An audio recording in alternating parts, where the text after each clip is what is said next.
tous, j'espère que vous allez bien, ravi de vous retrouver avec cette nouvelle vidéo sur Rennes-le-Château. Alors je vous propose une petite interview de Franck Dafos, spécialiste du sujet, il connaît tout sur le bout des doigts, les dates, les personnages. Et les dates et les personnages, il y en a à foison dans cette histoire, et le tout sans aucune note, sans aucune fiche, donc chapeau. D'ailleurs c'est à mon avis une des meilleures interviews sur Rennes-le-Château. Alors attention, avec Franck Dafos, ça va vite, très très vite, c'est bourré d'informations, ce bonhomme est passionnant. Allez, première partie, on commence avec La Bessonnière, classique, et vous allez voir, on est dans le dur très très vite. La véritable histoire de Rennes-le-Château, pardon, je crois qu'elle débute à la fin du 19e siècle, telle qu'on la connaît maintenant. Et pour ceux qu'on en connaît et pour le révélatif que ça a été, c'est l'histoire d'un brave curé de paroisse de l'époque qui s'appelait Béranger Saunière, donc je crois beaucoup de gens connaissent l'histoire, qui arrive pauvre. Mais non, justement, Ouais. Franck, beaucoup de gens, comme tu dis, ne connaissent pas l'histoire de Béranger Saunière. On va la leur raconter. Parce qu'on parle beaucoup de Béranger Saunière. Mais les protagonistes de cette histoire sont quand même très nombreux. Oui. Mais le révélatif, ça a quand même été Béranger Saunière. Béranger, ouais. Et ses constructions. Et je sais qu'on va en reparler plus tard dans la soirée. Ouais. Donc, c'est l'histoire à la base de ce qui nous l'a fait connaître, d'un brave curé de campagne, arrivé très pauvre dans sa commune le 1er juin 1885, et qui au bout d'une trentaine d'années se retrouvera très aisé, pour ne pas dire riche, et qui aura construit un domaine magnifique, et c'est ce qui va nous laisser. Et c'est de là que ça va se catalyser les rêves de deux générations de chercheurs. Puisque tout a été remis, l'histoire est ressortie dans les années 1960, très exactement en 1967, avec un livre de Gérard de Sède qui s'appelle L'Or de Rennes, qui va faire redémarrer cette affaire sur les chapeaux de roue. Et c'est grâce à ce livre que je crois, il y a maintenant des milliers et des milliers de gens qui s'intéressent à cette affaire. Et raconte. Mais l'histoire c'est difficile de remettre ça parce que je vais avoir quand même un bout du mal parce qu'il faudrait que je raconte comment Gérard de Sède est rentré dans cette histoire. Eh bien, raconte. Voilà, c'est ce qu'on en sait, ce qu'on en a. Je crois que c'est très important pour comprendre cette histoire d'avoir une vision globale. Donc il faut savoir que à la mort de ce prêtre, en 1917, les villageois ont été vite convaincus qu'il avait trouvé un trésor. Donc l'histoire s'est un peu endormie avec le village. Et il semblerait que à la fin des années 50, c'est-à-dire à partir de 53, 54, 55, 56, le premier révélateur, ça a été des articles dans la Dépêche du Midi sous la plume de M. Salomon, en 3 exemplaires sur 3 jours différents, qui racontait l'histoire du curé au milliard, qui racontait que d'un seul coup de pioche, il avait déterré le trésor de Blanche de Castille.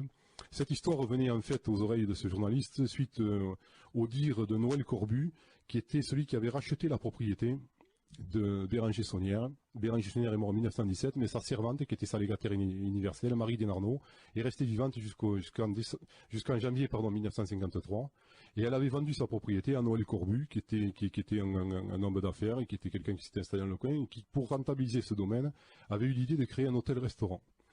Donc, il a été mis au courant par Marie Desnarnaud de cette histoire. Il a entendu des ouïs-dire dans le village, il a été mis un peu au courant de cette histoire de Rennes-le-Château. Et il semblerait il avait bien sûr en plus tous les documents qui ont appartenu à Béranger Saunière et tout, donc il a pu se faire une idée. Et il semblerait que quelqu'un d'autre lui a amené d'autres documents. Ça, c'est ce qui était le plus intéressant à mon sens, mais ça, je pense qu'on en reparlera dans le cours de la soirée. Et Noël Corbu, pour rentabiliser son affaire et pour lancer son affaire, a eu l'idée de lancer cette histoire de trésor. Donc il a commencé à en parler, il a montré les documents du prêtre Saunière, il a montré beaucoup de choses et tout, et ça a commencé à intéresser les gens. Les gens sont montés à Rennes, ça a lancé un peu l'hôtel-restaurant de la Tour, ça a fait venir du monde, et bien sûr, à partir du moment où il y a du monde qui se déplace, il y a des journalistes qui s'en sont intéressés, qui s'en sont inquiétés, et l'histoire a commencé en fait comme cela. Le début de ma recherche, et ce qui m'a fait arriver à beaucoup de choses, c'est une recherche un peu sur l'église de Rennes-le-Château, où on retrouve sur le pilier droit la date 1646. Donc comme je me suis aperçu... Il n'y a pas que la date qu'on retrouve. Hein. Non, c'est une église qui est quand même bien particulière, qui a été entièrement restaurée à partir de 1886 jusqu'en 1897, et on y retrouve bien entendu beaucoup de choses. Mais ça, c'est du 19e siècle, nous sommes encore au 17e siècle. On pourra parler de Notre-Dame de Marseille, qui est importante dans l'histoire de Rennes-le-Château. Ça va être difficile de ne pas en parler. Justement, parce qu'on va y arriver très rapidement, puisque c'est cette date, le 1646, qui m'a mené à Notre-Dame de Marseille. puisque les deux piliers de l'église de Rennes-le-Château, on sait que beaucoup de gens se sont inquiétés de la décoration et du codage éventuel de cette église. Personne ne s'est occupé de savoir pourquoi on avait laissé des inscriptions. Cette église a donc été refaite entièrement à la fin du 19e siècle, et je me suis aperçu rapidement qu'il restait deux inscriptions qui dataient du 17e siècle, qui étaient à droite un 1646 et à gauche un cartouche, on peut appeler ça, carré, où on retrouve les lettres IHS pour Jésus, homme et sauveur, mais qui avait une calligraphie totalement particulière. Donc je me suis dit que c'était quand même étonnant qu'on laisse ces témoignages du XVIIe siècle sur une église qui avait été refaite à grands frais au XIXe siècle. Donc ma démarche, ça a été de m'occuper de ces 1646, de rechercher quels événements il y avait pu avoir dans la région. Comme je n'ai rien trouvé, je me suis attelé à rechercher quels avaient été les grands personnages qu'il aurait pu y avoir dans la région. C'est comme ça que je suis tombé sur Nicolas Pavillon. En tombant sur les archives et les mémoires de Nicolas Pavillon, de tous ceux qui ont écrit sur lui, j'ai trouvé un texte qui est le testament de Nicolas Pavillon et qui dit qu'il veut être enterré, qui veut que sa sépulture ne comporte ni fleurs ni couronne ni inscription. Il veut être enterré de façon anonyme dans le petit cimetière d'Alais, à côté de l'église, donc qui est une cathédrale, puisque c'était un diocèse, qui venait de faire reconstruire, au pied de la croix du cimetière. Donc j'ai retrouvé cette tombe qui est totalement anonyme, qui est cassée en 4 morceaux qui ont été rejointoyés il y a quelques années. Et cette croix, à ma grande surprise, porte en son centre, il y avait en bas les armoiries de Nicolas Pavillon qui sont effacées par le temps, mais le centre de la croix porte exactement le même IHS que le pilier droit de l'église de Rennes-le-Château. Ou une différence de calligraphie, non? Exactement. Le H n'est pas un peu différent? Non, exactement. Exactement. Je l'ai mesuré, je l'ai coté, c'est exactement le même. C'est un I. Le J de JSF est remplacé par un I. Bon, mais ça c'est classique puisqu'on le retrouvait sur la croix, le Henry. Le H est très écarté, très étiré avec une croix qui le superpose. Et le S de fin, pardon, est très filiforme. Et ça, c'est une calligraphie qu'on va retrouver plusieurs fois dans cette histoire. Ça m'a beaucoup amusé, puisqu'il semblerait que Nicolas Pavillon ait voulu laisser un jeu de pistes qui nous mène en fait jusqu'à Notre-Dame de Marseille. Quelle est la fonction de Nicolas Pavillon? Qui est-il? Nicolas Pavillon, c'était quelqu'un qui était issu d'une petite noblesse de Robe, pardon. Ça avait été un grand ami de Vincent de Paul, qui est devenu Saint Vincent de Paul, qui était le fondateur de la congrégation des Lazaristes. Il faut savoir que Nicolas Pavillon, sans avoir été prêtre, a été celui qui a monté le premier séminaire pour les Lazaristes. Il était très proche de Vincent de Paul, et donc il s'est fait nommer par Richelieu lui-même à l'évêché d'Alais. Et il a mis 2 ans pour prendre cet évêché, puisqu'à l'époque, il fallait que c'était le roi qui proposait quelqu'un au titre d'évêque quand un diocèse était libre, et c'était ensuite le pape qui confirmait ça. Donc là, ça a pris 2 ans. Et il est arrivé à l'évêché d'Alais à la fin des années 1630, et il y est resté 40 ans, puisqu'il y est mort en 1677. C'était un personnage rigoureux, austère, qui a eu une vie extrêmement remplie, et qui, à la différence de tous ses confrères, méprisait la cour et méprisait la capitale, parce que la plupart des évêques vivaient à la cour, et lui n'a pratiquement jamais quitté son diocèse. Et il a remis sur pied entièrement ce diocèse, il s'est occupé de la formation des prêtres, c'est lui le premier qui a monté un séminaire dans un diocèse de province pour la formation des prêtres, il tenait à ce que toutes les églises soient bien tenues, que les prêtres soient bien formés, qu'ils soient catéchumènes, qu'ils fassent un travail remarquable. C'est donc un évêque qui s'est démarqué complètement par rapport à la région, dans la France du XVIIe siècle, et qui a laissé une empreinte indélébile. C'est que Louis Fouquet écrit en avril 1656, une lettre que tout le monde connaît, qui a été retrouvée dans les archives de la famille Cossé-Brissac, où il raconte à son frère Nicolas qu'il a un secret à lui donner, et que ce secret, sans beaucoup de peine, sans beaucoup de travail, enfin sans beaucoup de soucis, devrait lui rapporter une fortune que même les rois n'auront jamais la même. Ce qui est marrant, c'est que de suite après cette lettre, Nicolas Fouquet, qui était surintendant des finances du royaume, donc qui était, on peut dire, même s'il était que dans la hiérarchie, le 3e personnage de l'État, était en fait le vrai patron de la France, Nicolas Fouquet va de suite faire nommer son frère François coadjuteur, mais de suite, c'est l'histoire de quelques jours, hein. Il fait nommer François coadjuteur de l'évêché de Narbonne. C'est-à-dire futur archevêque futur archevêque, c'est-à-dire qu'il va fonctionner en tandem avec l'archevêque de Narbonne jusqu'au décès ou à la prise de retraite, enfin c'était surtout le décès de l'archevêque actuel, et donc il a assuré d'avoir la place. Alors ça, les rares historiens qui se sont inquiétés de la vie de François Fouquet sont toujours étonnés qu'un frère du personnage le plus puissant du royaume aille dans un évêché misérable alors qu'il aurait pu prétendre aux plus hautes distinctions épiscopales du royaume. Mais on va s'apercevoir que nous sommes en 1656, en 1659, quand François Fouquet va coiffer la tiare épiscopale. Il prend donc l'évêché de Narbonne, et on s'aperçoit que l'évêché de Narbonne a un découpage qui est tout à fait étonnant, c'est-à-dire que sous l'Ancien Régime, cet évêché venait à quelques encablures de l'évêché de Nicolas Pavillon, et notamment la ville de Limoux, qui était une grosse bourgade, qui est située à 10 km au nord d'Alais, appartient à l'évêché de Narbonne. Et on voit Monseigneur François Fouquet qui débarque à Limoux, mais qui instantanément, je le dis, dès le début de son règne, entre guillemets, ne va s'occuper que d'un seul lieu. C'est une église qui est située sur une petite colline à 1 km de cette bourgade, qui s'appelle Notre-Dame de Marseille. Notre-Dame de Marseille, c'est un sanctuaire où est vénérée une Vierge Noire depuis les profondeurs du Moyen-Âge, puisqu'on a des écrits sur cette église depuis le 8e siècle. Marseille s'écrivant M-A-R-C-E-I. Voilà, exactement, pas comme la ville des Bouches-du-Rhône. Et ce sanctuaire, qui a un passé historique très important et qui est surtout un lieu de dévotion extraordinaire, la première chose que fait François Fouquet, ce qui est étonnant, c'est qu'il va de suite licencier, enfin, où il va débarquer, les marguilliers étant le personnel laïque, qui est chargé de l'organisation et surtout de la gestion temporelle du sanctuaire. Ça, c'est un fait qui mérite d'être souligné parce que c'est un fait unique dans ce sanctuaire et qui a déjà quand même presque 1000 ans d'existence. Et tout le long de la vie de François Fouquet, c'est-à-dire de 1559 jusqu'à sa mort en 1573, il n'y a personne qui va gérer Notre-Dame de Marseille. Ce sera lui, toujours en direct, ou alors son vicaire général qui s'appelait Monseigneur d'Agen. Et on s'aperçoit que dès qu'il arrive, il fait beaucoup d'achats de terrain, il augmente le patrimoine du sanctuaire, et surtout, il fait construire une maison très curieuse qui n'avait qu'une vocation temporaire et qui y est toujours, pour me comprendre pourquoi, parce que les événements ont fait que ça n'a pas pu se passer comme il voulait. Il accole au monastère un bâtiment qui est extrêmement laid, on ne peut pas dire d'autres mots, qui est sur 3 niveaux, même 4 si on compte les greniers. Et en fait, ce bâtiment n'est destiné qu'à cacher les travaux qui vont permettre à François Fouquet de créer une crypte sous Notre-Dame de Marseille.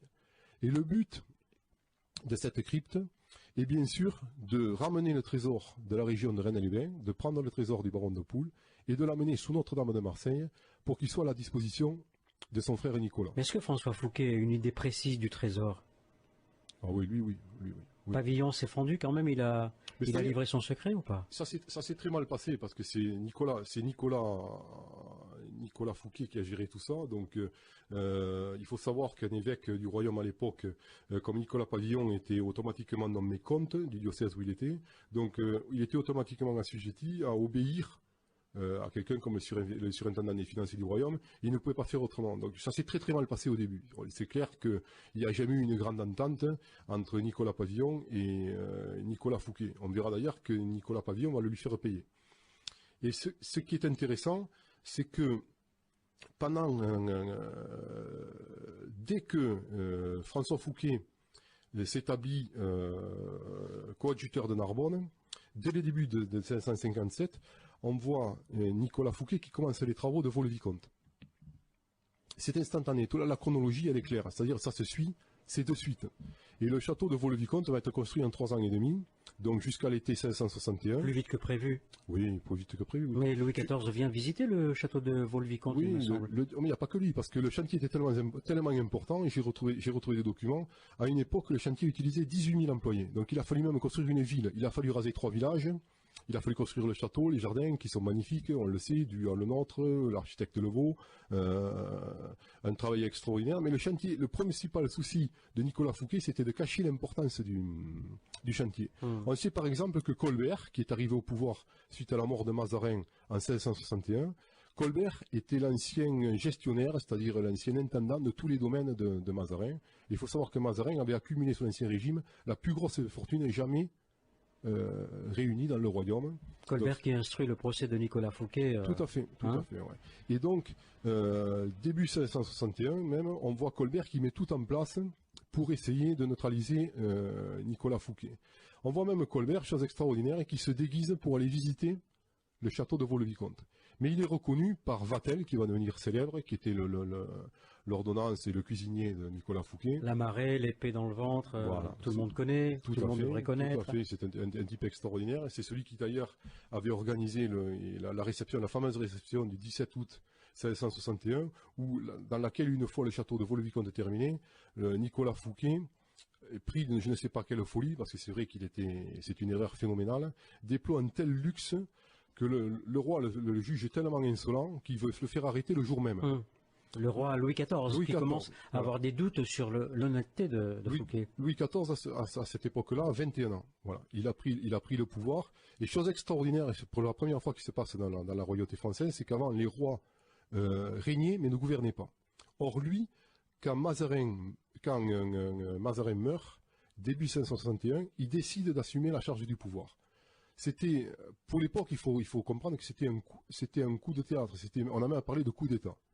Donc c'est lui qui devient le patron de la France. Tu penses que ce 17 août 1661, Louis XIV a déjà des doutes sur, entre guillemets, l'honnêteté de Fouquet? Ah oui, tout à fait, là c'est révélatif d'ailleurs, parce que Fouquet fait même jouer une pièce de Molière devant lui, ça se passe très très mal, et on sait par certains chroniqueurs que, notamment Jean Loré, dont on a certaines lettres, le roi voulait le faire arrêter séance tenante.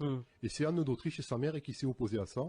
Mais le roi, qui a de la suite dans les idées, va le faire arrêter le 5 septembre à Nantes, 3 semaines plus tard, par Nantes, par quelqu'un qui est extrêmement connu, qui s'appelle de son vrai nom Charles de Batz de Castelmore, mais qui en fait était plus connu sous le nom d'Artagnan. J'ai même rencontré l'été dernier un de ses héritiers directs, qui est Gersois, et il se raconte à la famille, enfin ils ont tous les documents et tout, d'Artagnan était terrorisé de se saisir de Nicolas Fouquet, qui était l'homme le plus puissant du royaume, parce qu'il était sûr que de toute manière cette arrestation n'était pas justifiée, et qu'un jour ou l'autre, Nicolas Fouquet le lui ferait payer. Donc Nicolas Fouquet est arrêté, il est emprisonné, Colbert est chargé par le roi de diriger et d'instruire le procès contre Nicolas Fouquet, puisque Louis XIV est persuadé qu'il a pillé les finances du royaume pour se payer vos le vicomte. Il fait nommer 22 juges, et très rapidement, la plupart des juges vont donner raison à Fouquet. Fouquet se défend extrêmement bien, et il est à 2 points, il est pas loin d'être relaxé. Donc, Louis XIV ordonne un changement de juge. Et là, Nicolas Fouquet prend peur. Et il comprend que sa vie est en jeu, puisque le but de Louis XIV, le premier but, c'était quand même de faire tuer Nicolas Fouquet, pour faire un exemple. Nicolas Fouquet prend peur, et il révèle à Colbert, ou à Louis XIV, qu'en fait, la majorité de l'argent, je dis sûrement pas tout l'argent, mais la majorité des moyens financiers mis en œuvre pour financer vos le vicomte, puisque quand même Nicolas Fouquet était très riche, viennent d'un trésor qui était exploité dans la Provence par son frère François, archevêque de Narbonne, mais que lui n'a aucune connaissance du trésor. Ça, c'est le premier tournant important dans les mystères, et dans ce qui nous préoccupe, l'affaire de Rennes, puisque très intelligemment, je pense que c'est à Fouquet qu'on doit ça, il comprend qu'il y a quelque chose derrière, et il décide de prendre Nicolas Fouquet comme otage. C'est pour ça que Nicolas Fouquet, très rapidement, va être emprisonné à la forteresse de Pignerol, au secret, et le deal qui a dû se passer, entre guillemets, à l'époque, c'est que Colbert a dû proposer à François Fouquet de ravitailler les finances du royaume, moyennant Nicolas Fouquet reste en vie. Et ce qui est étonnant, c'est que quand on regarde les dates, et puisque tout ça se passe dans les années, ça se passe en septembre 1561, très rapidement, mais quelques semaines après, quelques mois après, Colbert donne le feu vert pour la construction des châteaux de Versailles. Comme par hasard. Voilà. Or, Colbert, on a tous les textes, on a toutes les archives, Colbert s'était toujours opposé à ce projet du roi. La France, mal remis de la Fronde, en proie à des guerres incessantes à l'extérieur du royaume et tout, n'avait absolument pas les moyens de se payer un tel joyeux. Et pourtant, les travaux commencent de suite. Et parallèlement, quand on voit ce qui se passe dans le Razès, c'est assez amusant de voir que l'animosité qui s'est déplacée entre Nicolas Pavillon et Blaise d'Aupoul a donné lieu à un procès. Ce que nous raconte d'ailleurs Jean Loré dans ses fameuses lettres. Et ce qui est amusant, c'est que d'ailleurs ce fameux Jean Loré, qui était un chroniqueur, c'était un piètre rimailleur, mais il était craint de tous parce qu'il avait des sources qui étaient sûres et certaines, puisque c'était un proche d'abord de Mazarin, ensuite de Nicolas Fouquet et ensuite de Colbert. Donc il publiait tous les matins une lettre qui ont été réunies, on appelle ça la Gazette burlesque notamment, et il allumait un peu, comme on dirait maintenant, entre guillemets, un peu tout le monde, et tout le monde se régalait de ses potins et tout le monde le craignait. Et ce qui est étonnant, c'est que ce Jean Loré, dans une lettre du 21 septembre 1661, reparle de ce fameux trésor, et ici il est beaucoup plus précis, puisqu'il parle de l'évêque d'Alais, il parle du seigneur du lieu, et il explique surtout que ça a donné lieu à un procès, et on retrouve ce procès entre Nicolas Pavillon et Blaise d'Aupoul. Alors ce procès en première instance se déroule dans la juridiction de Toulouse, bien sûr, dont dépendait le diocèse d'Alais. En première instance, Nicolas Pavillon perd contre Blaise d'Aupoul et son épouse Marie-Lucrèce du Vivier de Lansac. Deuxième instance en appel, c'est à Grenoble. On a retrouvé toutes les pièces de ce procès. Nicolas Pavillon perd de nouveau. Nous sommes en 1766. Et là, bizarrement, le procès, la sentence est cassée par une décision personnelle et royale, le texte existe toujours, de Louis XIV, qui donne raison à Nicolas Pavillon. Et c'est d'autant plus étonnant que depuis quelques années, avec l'histoire janséniste, Nicolas Pavillon est le seul homme dans le royaume à tenir tête à Louis XIV, qui était un potentat très puissant, et qui s'est toujours comporté comme un élu de Dieu et qui n'avait de compte à rendre à personne. Je crois que je n'ai pas trouvé d'autres exemples dans le règne de Louis XIV de quelqu'un qui ait autant tenu tête à Louis XIV. Alors on assiste entre Louis XIV et Nicolas Pavillon pendant toute l'époque janséniste, c'est-à-dire à peu près du début des années 1660 à 1666, à une véritable guerre de tranchées. Mais bizarrement, chaque fois, Louis XIV se prend à des collaborateurs ou à des trucs, il va même jusqu'à, par lettre de cachet, il va même jusqu'à envoyer très loin les deux principaux collaborateurs de Nicolas Pavillon, mais il ne s'en prend jamais à Pavillon. À Pavillon lui-même, oui. Voilà, jamais. Il semblerait que Pavillon ait quand même eu certaines moyens de pression sur le roi. Alors ce qui est marrant, c'est que Pavillon ne se soucie fort peu du roi. C'est-à-dire que tant que le roi laisse tranquille, il s'en occupe pas. Par contre, dès que le roi veut s'occuper de lui, il répond, et il est même très acerbe, il se permet de publier sans autorisation royale certains documents, ce qui était formellement interdit dans le royaume. Et on assiste là à quelque chose de tout à fait curieux. Jusqu'à ce que ce procès soit cassé par le roi Louis XIV en 1566, et donne lieu à c'est une histoire un peu curieuse, c'est-à-dire qu'il semblerait qu'ils aient trouvé un accord, qu'ils se soient partagés, ils décident, je pense, de se partager le trésor, et Louis XIV et Colbert vont utiliser Notre-Dame de Marseille, qui avait été prévue par Nicolas et François Fouquet.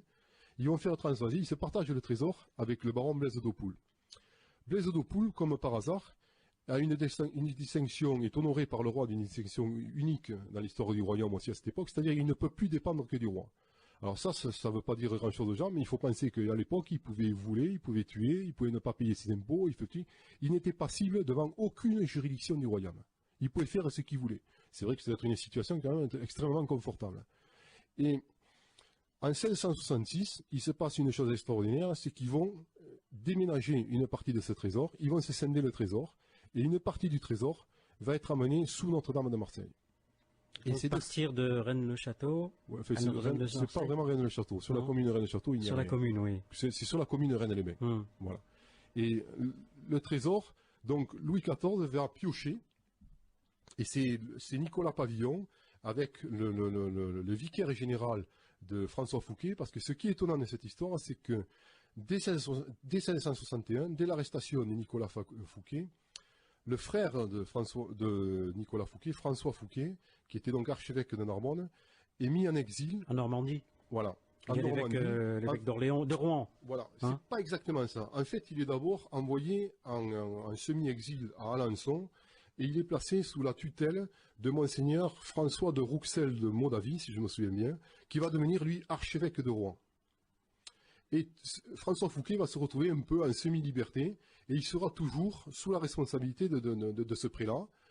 Et on pense qu'à la fin de sa vie, François Fouquet, donc il va continuer à gérer son diocèse, et puis qu'il reste, on ne peut pas lui enlever sa charge d'archevêque de Narbonne. Et tous les mandements seront signés de Mamers ou d'Alençon ou de la région rouennaise, jusqu'à sa mort en 1673. Et il y a fort à parier que, aigri bien sûr, et très en colère, François Fouquet se soit laissé aller à quelques confidences, donc à ce François Rouxel de Moldavie, qui va devenir archevêque de Rouen. Et c'est ce qui va nous donner une histoire, une piste qui passionne beaucoup de gens dans l'histoire de Rennes-le-Château, c'est ce qu'on appelle la piste rouennaise. Bon, allez, petite pause, vous avez vu, c'est passionnant, ça foisonne d'informations, de pistes à explorer. Alors je sais pas si vous avez regardé la vidéo de Jean-Luc Robin, mais le ton est radicalement différent, hein. C'est plus posé, calme, là ça fuse. Et d'ailleurs, si vous n'avez pas vu la vidéo, car elle est très intéressante également, je vous conseille d'aller le voir. Jean-Luc Robin, qui était maire de Rennes-le-Château, et qui a habité la maison de Sonnières. Voilà, petit rappel pour ceux que ça intéresse. Bon, j'espère que vous avez préparé les chips, le thé, le café, ou l'apéro, que sais-je, je sais pas où vous en êtes. Et profitez-en pour faire un petit créneau par les toilettes. Allez, deuxième partie. 1600, combien 1673, François Fouquet meurt. François Fouquet meurt. Alors ça, c'est aussi un tournant de l'histoire de Rennes. Il faut savoir que François Fouquet, d'après ce qu'on en a compris, d'après certaines choses qu'on a retrouvées, était persuadé qu'après sa mort, Nicolas Fouquet serait relâché. Il n'y avait aucune raison pour que Louis XIV le garde en prison. Le malheur, c'est que tout ne s'est peut-être pas passé comme il voulait, puisque dès la mort de François Fouquet, Nicolas Pavillon fait bloquer tous les versements à Louis XIV.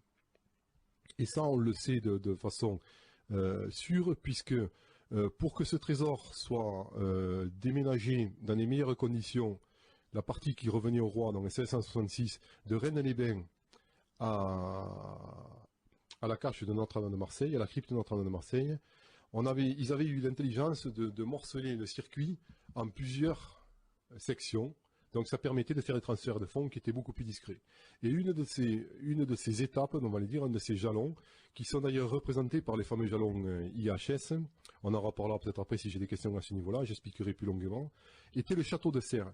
Alors ce qui est amusant, c'est que le château de Serres, il a été financé sûrement par Pavillon, il a été construit très rapidement, et pour ce faire, Nicolas Pavillon a anobli un bourgeois du village de Serres et lui a donné le village de Serres et la région comme fief. Il est évident qu'il ne pouvait rien demander à Blaise d'Aupoul puisqu'il est dépossédé d'une partie de son trésor. Donc, on s'aperçoit qu'en 1673, quand les versements à Louis XIV s'arrêtent, une partie des versements est restée dans le château de Serres et ça va y rester plus d'une trentaine d'années. Puisqu'on a trace au début du XVIIIe siècle. Et ça, c'est le fils de Monsieur de Michel, qui était le seigneur de Serres, qui écrit, mais ils ont quand même attendu, ils étaient malins, ils ont quand même attendu 33 ou 35 ans, en total, je pense qu'ils se sont servis. Il écrit une lettre au frère du roi, où il lui annonce que son château, les caves de son château sont remplies d'or, qui sont destinés au roi, et que le roi veuille bien prendre toutes les précautions ou toutes les dispositions pour venir chercher cet or qui lui appartient, parce qu'eux ne peuvent plus garantir la sécurité de ce trésor. Hélas, en 1694, chaque être humain meurt à un moment, Blaise d'Aupoul meurt. Blaise d'Aupoul meurt. Blaise d'Aupoul meurt. C'est quelqu'un qui a très bien œuvré, d'après ce que j'ai pu en juger, puisqu'il a réussi à préserver la plus grande partie du trésor.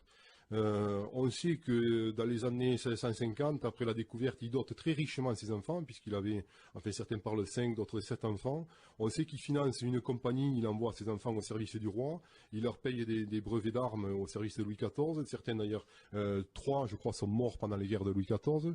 Un se fait d'ailleurs enterrer à Limoux et son cœur est mis à Notre-Dame de Marseille, moyennant une très forte somme d'argent contre des messes. Et il leur paye à chacun une compagnie qui devait être à peu près suivant entre 100 et 500 hommes qu'il entretient sur ses deniers. On voit très bien que Blaise d'Aupoul se retrouve brusquement à la tête d'une fortune subite. Et ce sont des dépenses qui sont complètement inconsidérées par rapport au revenu normal d'une seigneurie comme la sienne. Et donc, en 1673, pour faire la chronologie, c'est la mort de François Fouquet. 1677, la mort de Nicolas Pavillon. Il faut savoir que Colbert, là on doit me faire passer des documents, donc ça c'est hypothétique, mais je vais le vérifier, je vais les recevoir bientôt. Colbert serait revenu en 1678 dans le Razès pour réactiver la compagnie des mines de Blanchefort. Bon, il a dû faire quelques recherches, envoyer quelques personnes, mais ça s'est vite soldé par un échec, donc tout va rentrer en l'ordre. Et 1694, le baron d'Aupoul meurt. On pense que le baron d'Aupoul n'a jamais rien révélé aux membres de sa famille. Et je crois que c'était un peu les termes du deal avec Louis XIV, c'est-à-dire que lui, il a gardé une partie des trésors qu'il a exploité. Et donc, on peut penser qu'en 1674, les deux caches se sont endormies, Notre-Dame de Marseille, ce que j'appelle la deuxième cache, puisque je fais ça chronologiquement, qui date de 1666.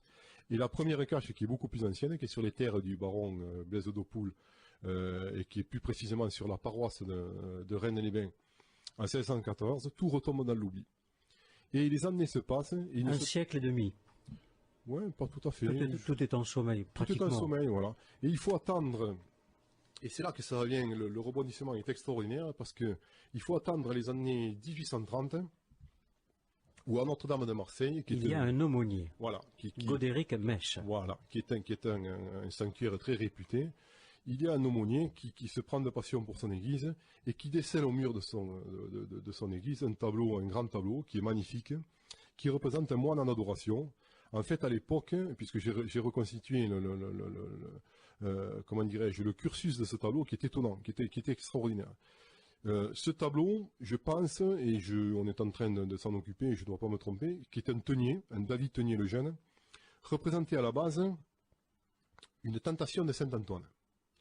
Ça va réveiller beaucoup de choses chez certains chercheurs, puisqu'on sait que certains documents qui auraient été hypothétiquement trouvés par Béranger Saunière, mais j'expliquerai que non tout à l'heure,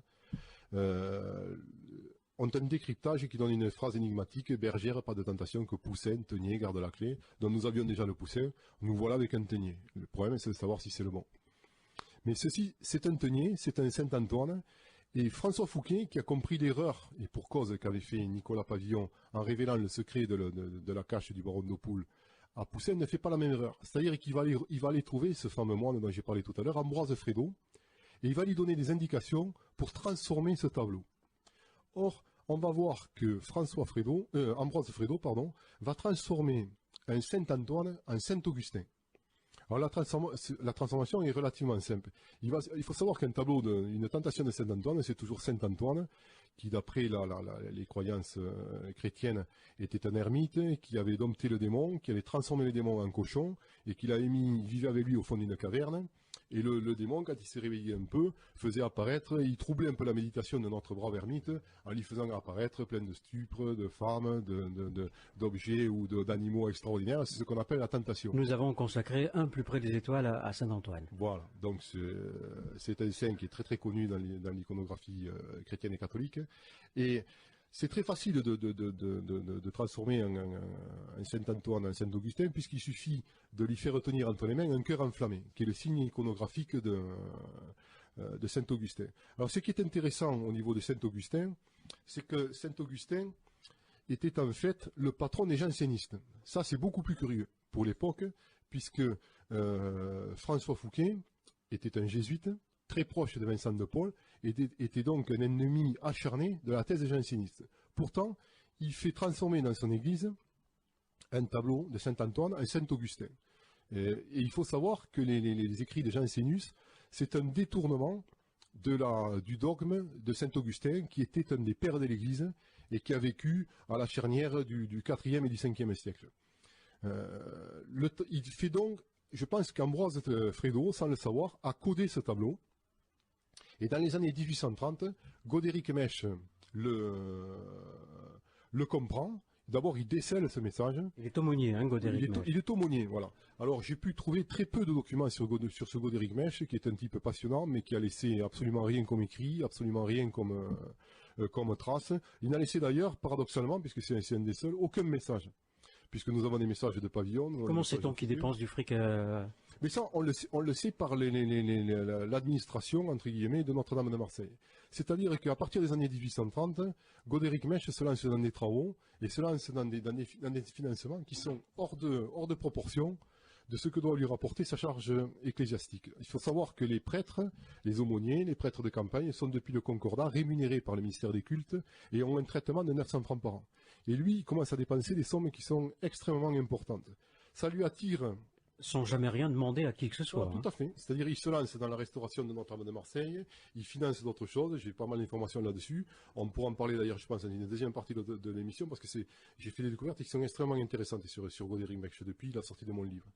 Et il inquiète un peu tout le monde, il inquiète tellement son petit monde, c'est-à-dire les marguilliers de Notre-Dame de Marseille, les autorités laïques. Les marguilliers dont nous avons déjà parlé il y a quelques instants. Oui, qui avaient été rétablis. Notre-Dame de Marseille n'a pas eu de marguillier que pendant à peu près 14 ans, pendant le règne entre guillemets, de François Fouquet. Et donc ils vont lui retirer son aumônerie. Et ils vont le muter dans un petit sanctuaire qui dépend de Cône-Minervois, qui s'appelle Notre-Dame du Crau.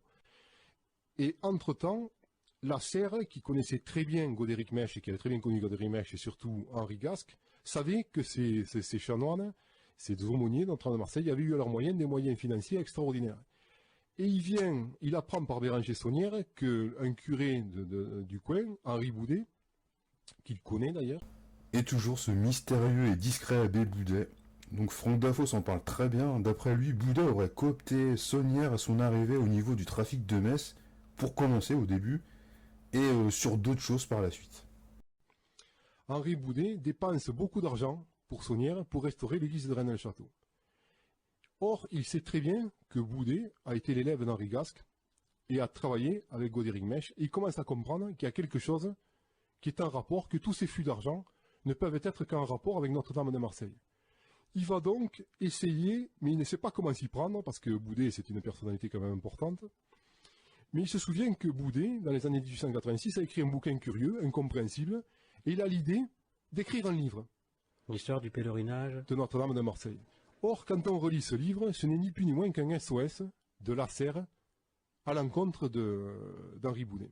D'ailleurs, il lui brosse pas mal de compliments, il parle du génial curé de Rennes-les-Bains, enfin dans un livre extraordinaire, et tout ce à quoi, il est vrai, l'abbé Boudet, curé de Rennes-les-Bains, n'était pas habitué après la sortie de son livre, puisque tout le monde l'avait cisaillé.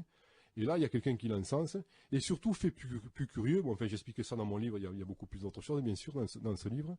Chose curieuse, il reproduit in extenso le jugement du tribunal de Limoux. Parce qu'en fait, le but de Lasserre, c'était que Boudet prenne conscience du risque que courait Notre-Dame de Marseille. Tribunal civil, hein. Tribunal civil, tout à fait. Précision. Voilà. Et donc, il va faire porter son livre, l'historique de Notre-Dame de Marseille, il va le faire porter à Saunière, en 1891. C'est le but, c'est la cause, c'est la raison de l'inscription Mission 1891 que vous retrouvez dans les jardins, d'ailleurs ça c'est anecdotique, du curé Saunière quand il aura terminé la décoration de son église.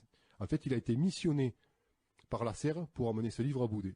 Boudet, qui comprenait quand même bien les choses, qui comprend que Notre-Dame de Marseille est en danger, ne peut faire autrement, ne serait-ce que par respect pour ses maîtres spirituels qui sont morts, Mèche qu'il a découvert et Gasque qu'il a formé et qu'il a instruit. Il ne peut que révéler le secret de la crypte de Notre-Dame de Marseille, mais il ne va parler que de Notre-Dame de Marseille. Et non de la première cache de Rennes. Il est évident qu'il avait fait le ménage dans la crypte, qu'il n'avait plus aucun document compromettant ni rien du tout. Mais par contre, il devait rester beaucoup de choses, au niveau pécuniaire, s'entend. Et il va faire cadeau de cette cache à l'abbé Joseph Théodore de Lasserre, qui lui s'entend avec Monseigneur Billard, et il décide donc de racheter Notre-Dame de Marseille. Alors le problème, c'est que Monseigneur Billard, qui était quand même un personnage assez énigmatique, mais très souvent qui était un peu, comme on dit maintenant, borderline, c'est-à-dire qu'il n'hésite pas à franchir la ligne jaune. la légalité, hein. Tout à fait. Oui. Comprend que s'il veut pouvoir exploiter ce qui se trouve sous Notre-Dame de Marseille, il ne faut pas que ce soit l'évêché de Carcassonne qui achète, mais il faut qu'il l'achète à son propre privé nom. Le problème, c'est que Lasserre est âgé, il va mourir 4 ans plus tard, et Billard ne peut pas quitter son diocèse. Il l'a tenté 2 ou 3 ans avant, il a pris une sérieuse amende du ministère des cultes, il ne peut pas quitter son diocèse sans l'autorisation du ministère des cultes. Donc ils ont l'idée de demander de faire entrer dans la combine un 3e prêtre. Ils ont besoin de quelqu'un d'autre. Ils ne peuvent pas faire autrement. Lasserre est trop âgé, et Monseigneur Billard ne peut pas voyager, et il est impensable d'écouler ce trésor dans la région. On ne peut pas aller trouver le bijoutier de Limoux et lui dire, attendez, achetez-moi, parce que j'ai tant d'objets précieux, de pierres précieuses. C'est impensable. Et ce 3e prêtre, CBS? Voilà. Ce 3e prêtre, Lasserre le connaît, il l'a apprécié, il a travaillé avec pendant presque 3 ans. Il sait que c'est un homme doué d'une forte personnalité. Ils ont besoin quand même de quelqu'un de courageux, quelqu'un qui soit volontaire, quelqu'un qui n'ait pas peur de partir à l'autre bout de la France avec des valises remplies d'objets précieux et tout. Il fallait quand même le faire à l'époque. Et ils font rentrer dans la combine, entre guillemets, Béranger Saunière, qui va devenir, j'ai mis entre guillemets, parce que ça, je sais que ça irrite beaucoup de gens, mais c'est ce que je pense, il va devenir le porte-valise de Monseigneur Billard. Et c'est lui qui va être chargé d'amener, mais ce n'est pas lui qui fera les transactions.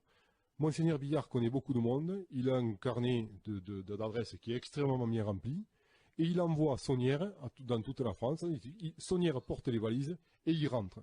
Et dès qu'il rentre, Monseigneur Billard, qui est un homme éminemment inquiet, et on comprend pourquoi, et qui est surtout malin, a mis au point un système de rémunération qui est tout à fait étonnant.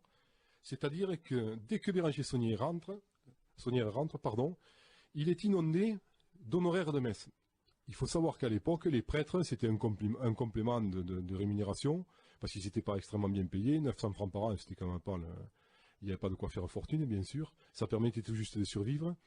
Ils avaient le droit de dire les messes que des gens commandaient pour les défunts, pour la famille, pour des événements particuliers et tout. Donc ces messes étaient rémunérées 1 franc, 1 franc 50. Et c'était un complément non négligeable du traitement de tout prêtre de campagne. Alors j'ai eu l'occasion avec Jean-Luc Robin, que tu connais, Franck Davos, Oui, très bien. de parler de ce trafic de messes entre guillemets.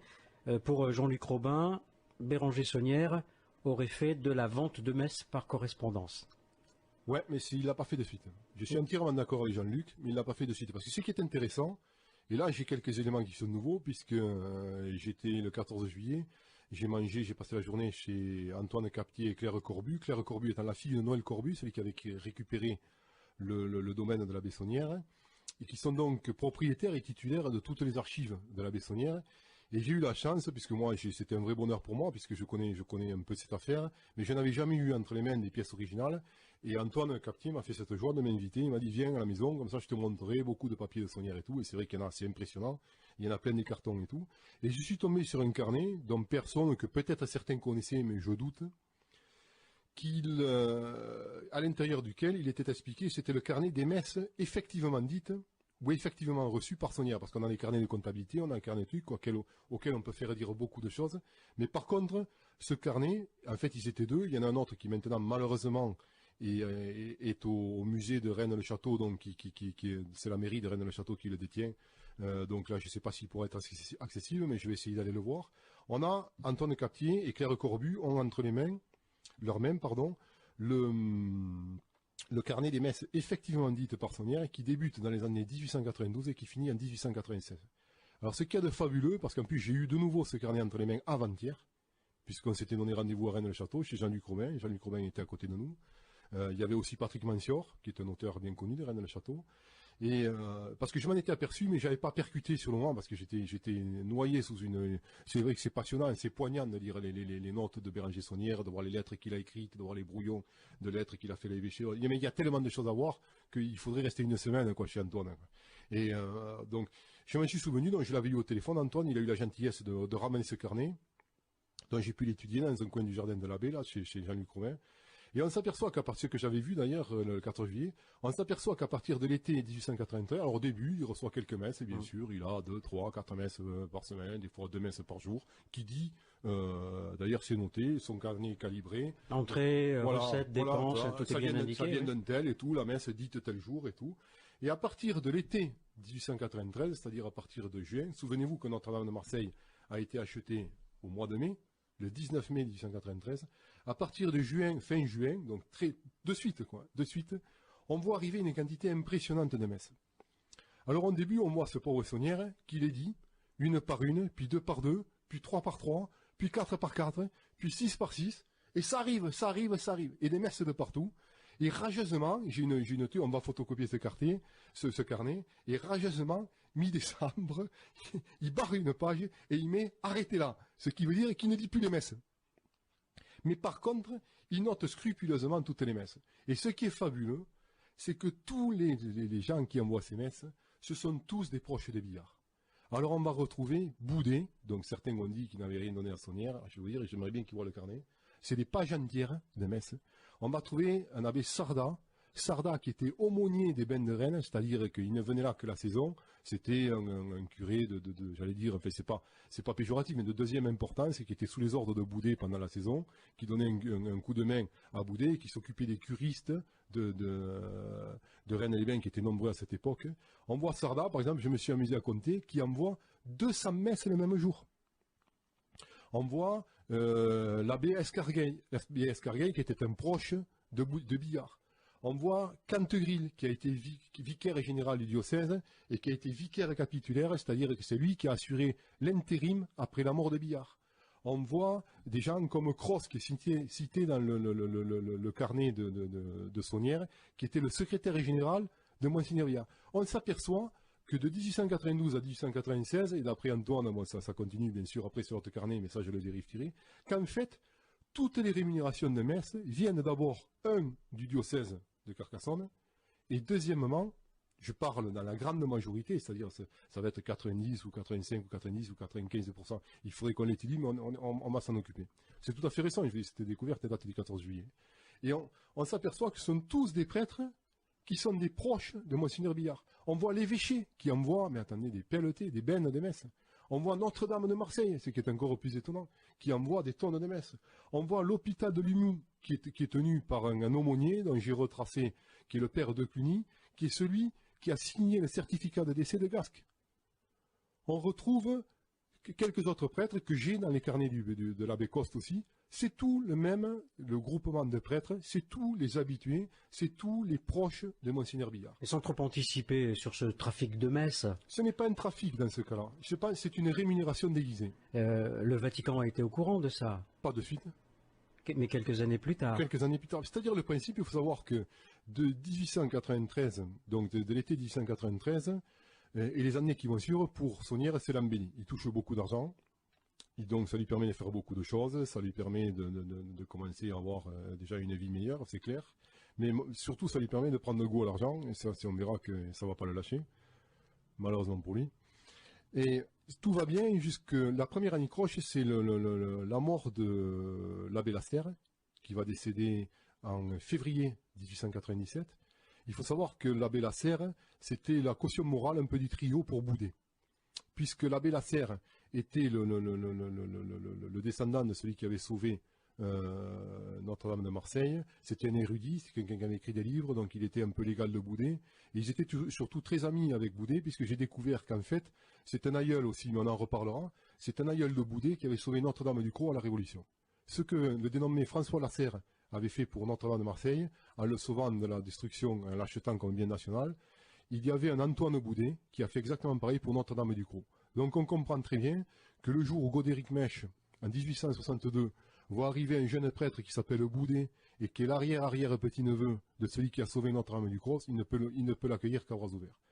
Et donc on voit que dès que l'abbé Lasserre disparaît, En février 1897. voilà, février 1897, il y a un flottement. Ça se passe pas très bien puisqu'il faut trouver un successeur. Je pense que Boudet s'oppose à ce que... Parce que Saunière, il faut savoir que Saunière, d'après ce que j'ai pu recomposer, lui, n'a jamais su que c'était sous Notre-Dame de Marseille. La preuve, c'est que dans certains de ses carnets, quand il décide de reprendre le trafic des messes, et je vais vous expliquer pourquoi bien plus tard, il écrit à Notre-Dame de Marseille pour avoir des messes, c'est surréaliste, quoi. Ça prouve qu'il ne savait pas que ça venait sous Notre-Dame de Marseille. L'abbé Saunière allait à Allais-les-Bains, allait chercher les valises qu'avait ramenées Lasserre, il les ramenait à Allais. Et lui, après, il partait dans une quelconque direction qu'on lui avait indiquée. Et qu'y avait-il dans ces valises, Il y avait Franck Dafos plein d'objets précieux, il y avait sûrement des pierres précieuses, il y avait beaucoup de choses, tout ce qui peut constituer un trésor. L'histoire se répète de temps à autre dans les valises. Bien sûr. Ah, les valises, c'est fait pour ça. Et il les prenait où, ces trésors, ces objets précieux? Sous Notre-Dame de Marseille. L'abbé Lasserre descendait sous Notre-Dame de Marseille, il les amenait à sa cure, Béranger Saunière venait les chercher, et c'est ce qui explique que Béranger Saunière, dans sa cure, à Rennes-les-Bains, puisqu'il ne pouvait rien cacher dans le presbytère, avait construit un bureau sur la source, enfin la fontaine, le réservoir de Rennes-le-Château. Et c'est ce qui explique que malheureusement, qu'en 1895, quand il y a eu un incendie, il avait refusé d'ouvrir sa porte, enfin il n'était pas là, donc ils ont été obligés de casser sa porte pour rentrer dans ce bureau, parce qu'on pense qu'il est évident que Saunière devait cacher là, en attendant de faire un voyage, il cachait les objets précieux dans ce bureau, puisque le presbytère étant ouvert à tout le monde, et en plus il y recevait la famille de Marie Desnarnaud, sa servante y vivait, il ne pouvait pas cacher les objets précieux dans le presbytère, donc il avait construit ce bureau à cet effet. Étonnant quand même, hein. Belle histoire. Attends, je reviens à ces déplacements de Béranger Saunière. A-t-on retrouvé des reçus à la poste de Cuisa? Oui. Alors, on a même des témoignages, on en parlait avec Claire Corbu et Antoine Gatti, il n'avait même pas le temps d'aller tout chercher, c'était même des gens des villages qui allaient chercher des fois. Ouais, il y en avait tellement, les mandats, que c'était souvent... Alors ça laissait un souvenir extraordinaire aux gens des villages, parce que quand vous les écoutez, ça c'est fabuleux, parce que par exemple, des gens comme Claire Corbu et Antoine Captier, que je salue s'ils m'écoutent, c'est la mémoire, c'est extraordinaire quand on les écoute, quoi. Donc il y avait même certaines fois des gens du village qui allaient pour le curé de Rennes-le-Château, aller chercher les mandats à la poste de Cuisa. Mais ça arrivait pas. C'était des petites sommes. C'était toujours des petites sommes. Une messe, c'est un franc 50. Mais bon, c'est vrai que c'est l'illustration parfaite des petits ruisseaux qui font les grandes rivières. Oui. Parce que c'est effectivement, s'il en arrive qu'une de temps en temps, ça porte pas conséquence. Mais comme il en arrivait des centaines, parfois en certains jours, ça fait déjà beaucoup d'argent. Est-ce que Béranger Saunière a commencé de construire son... Non.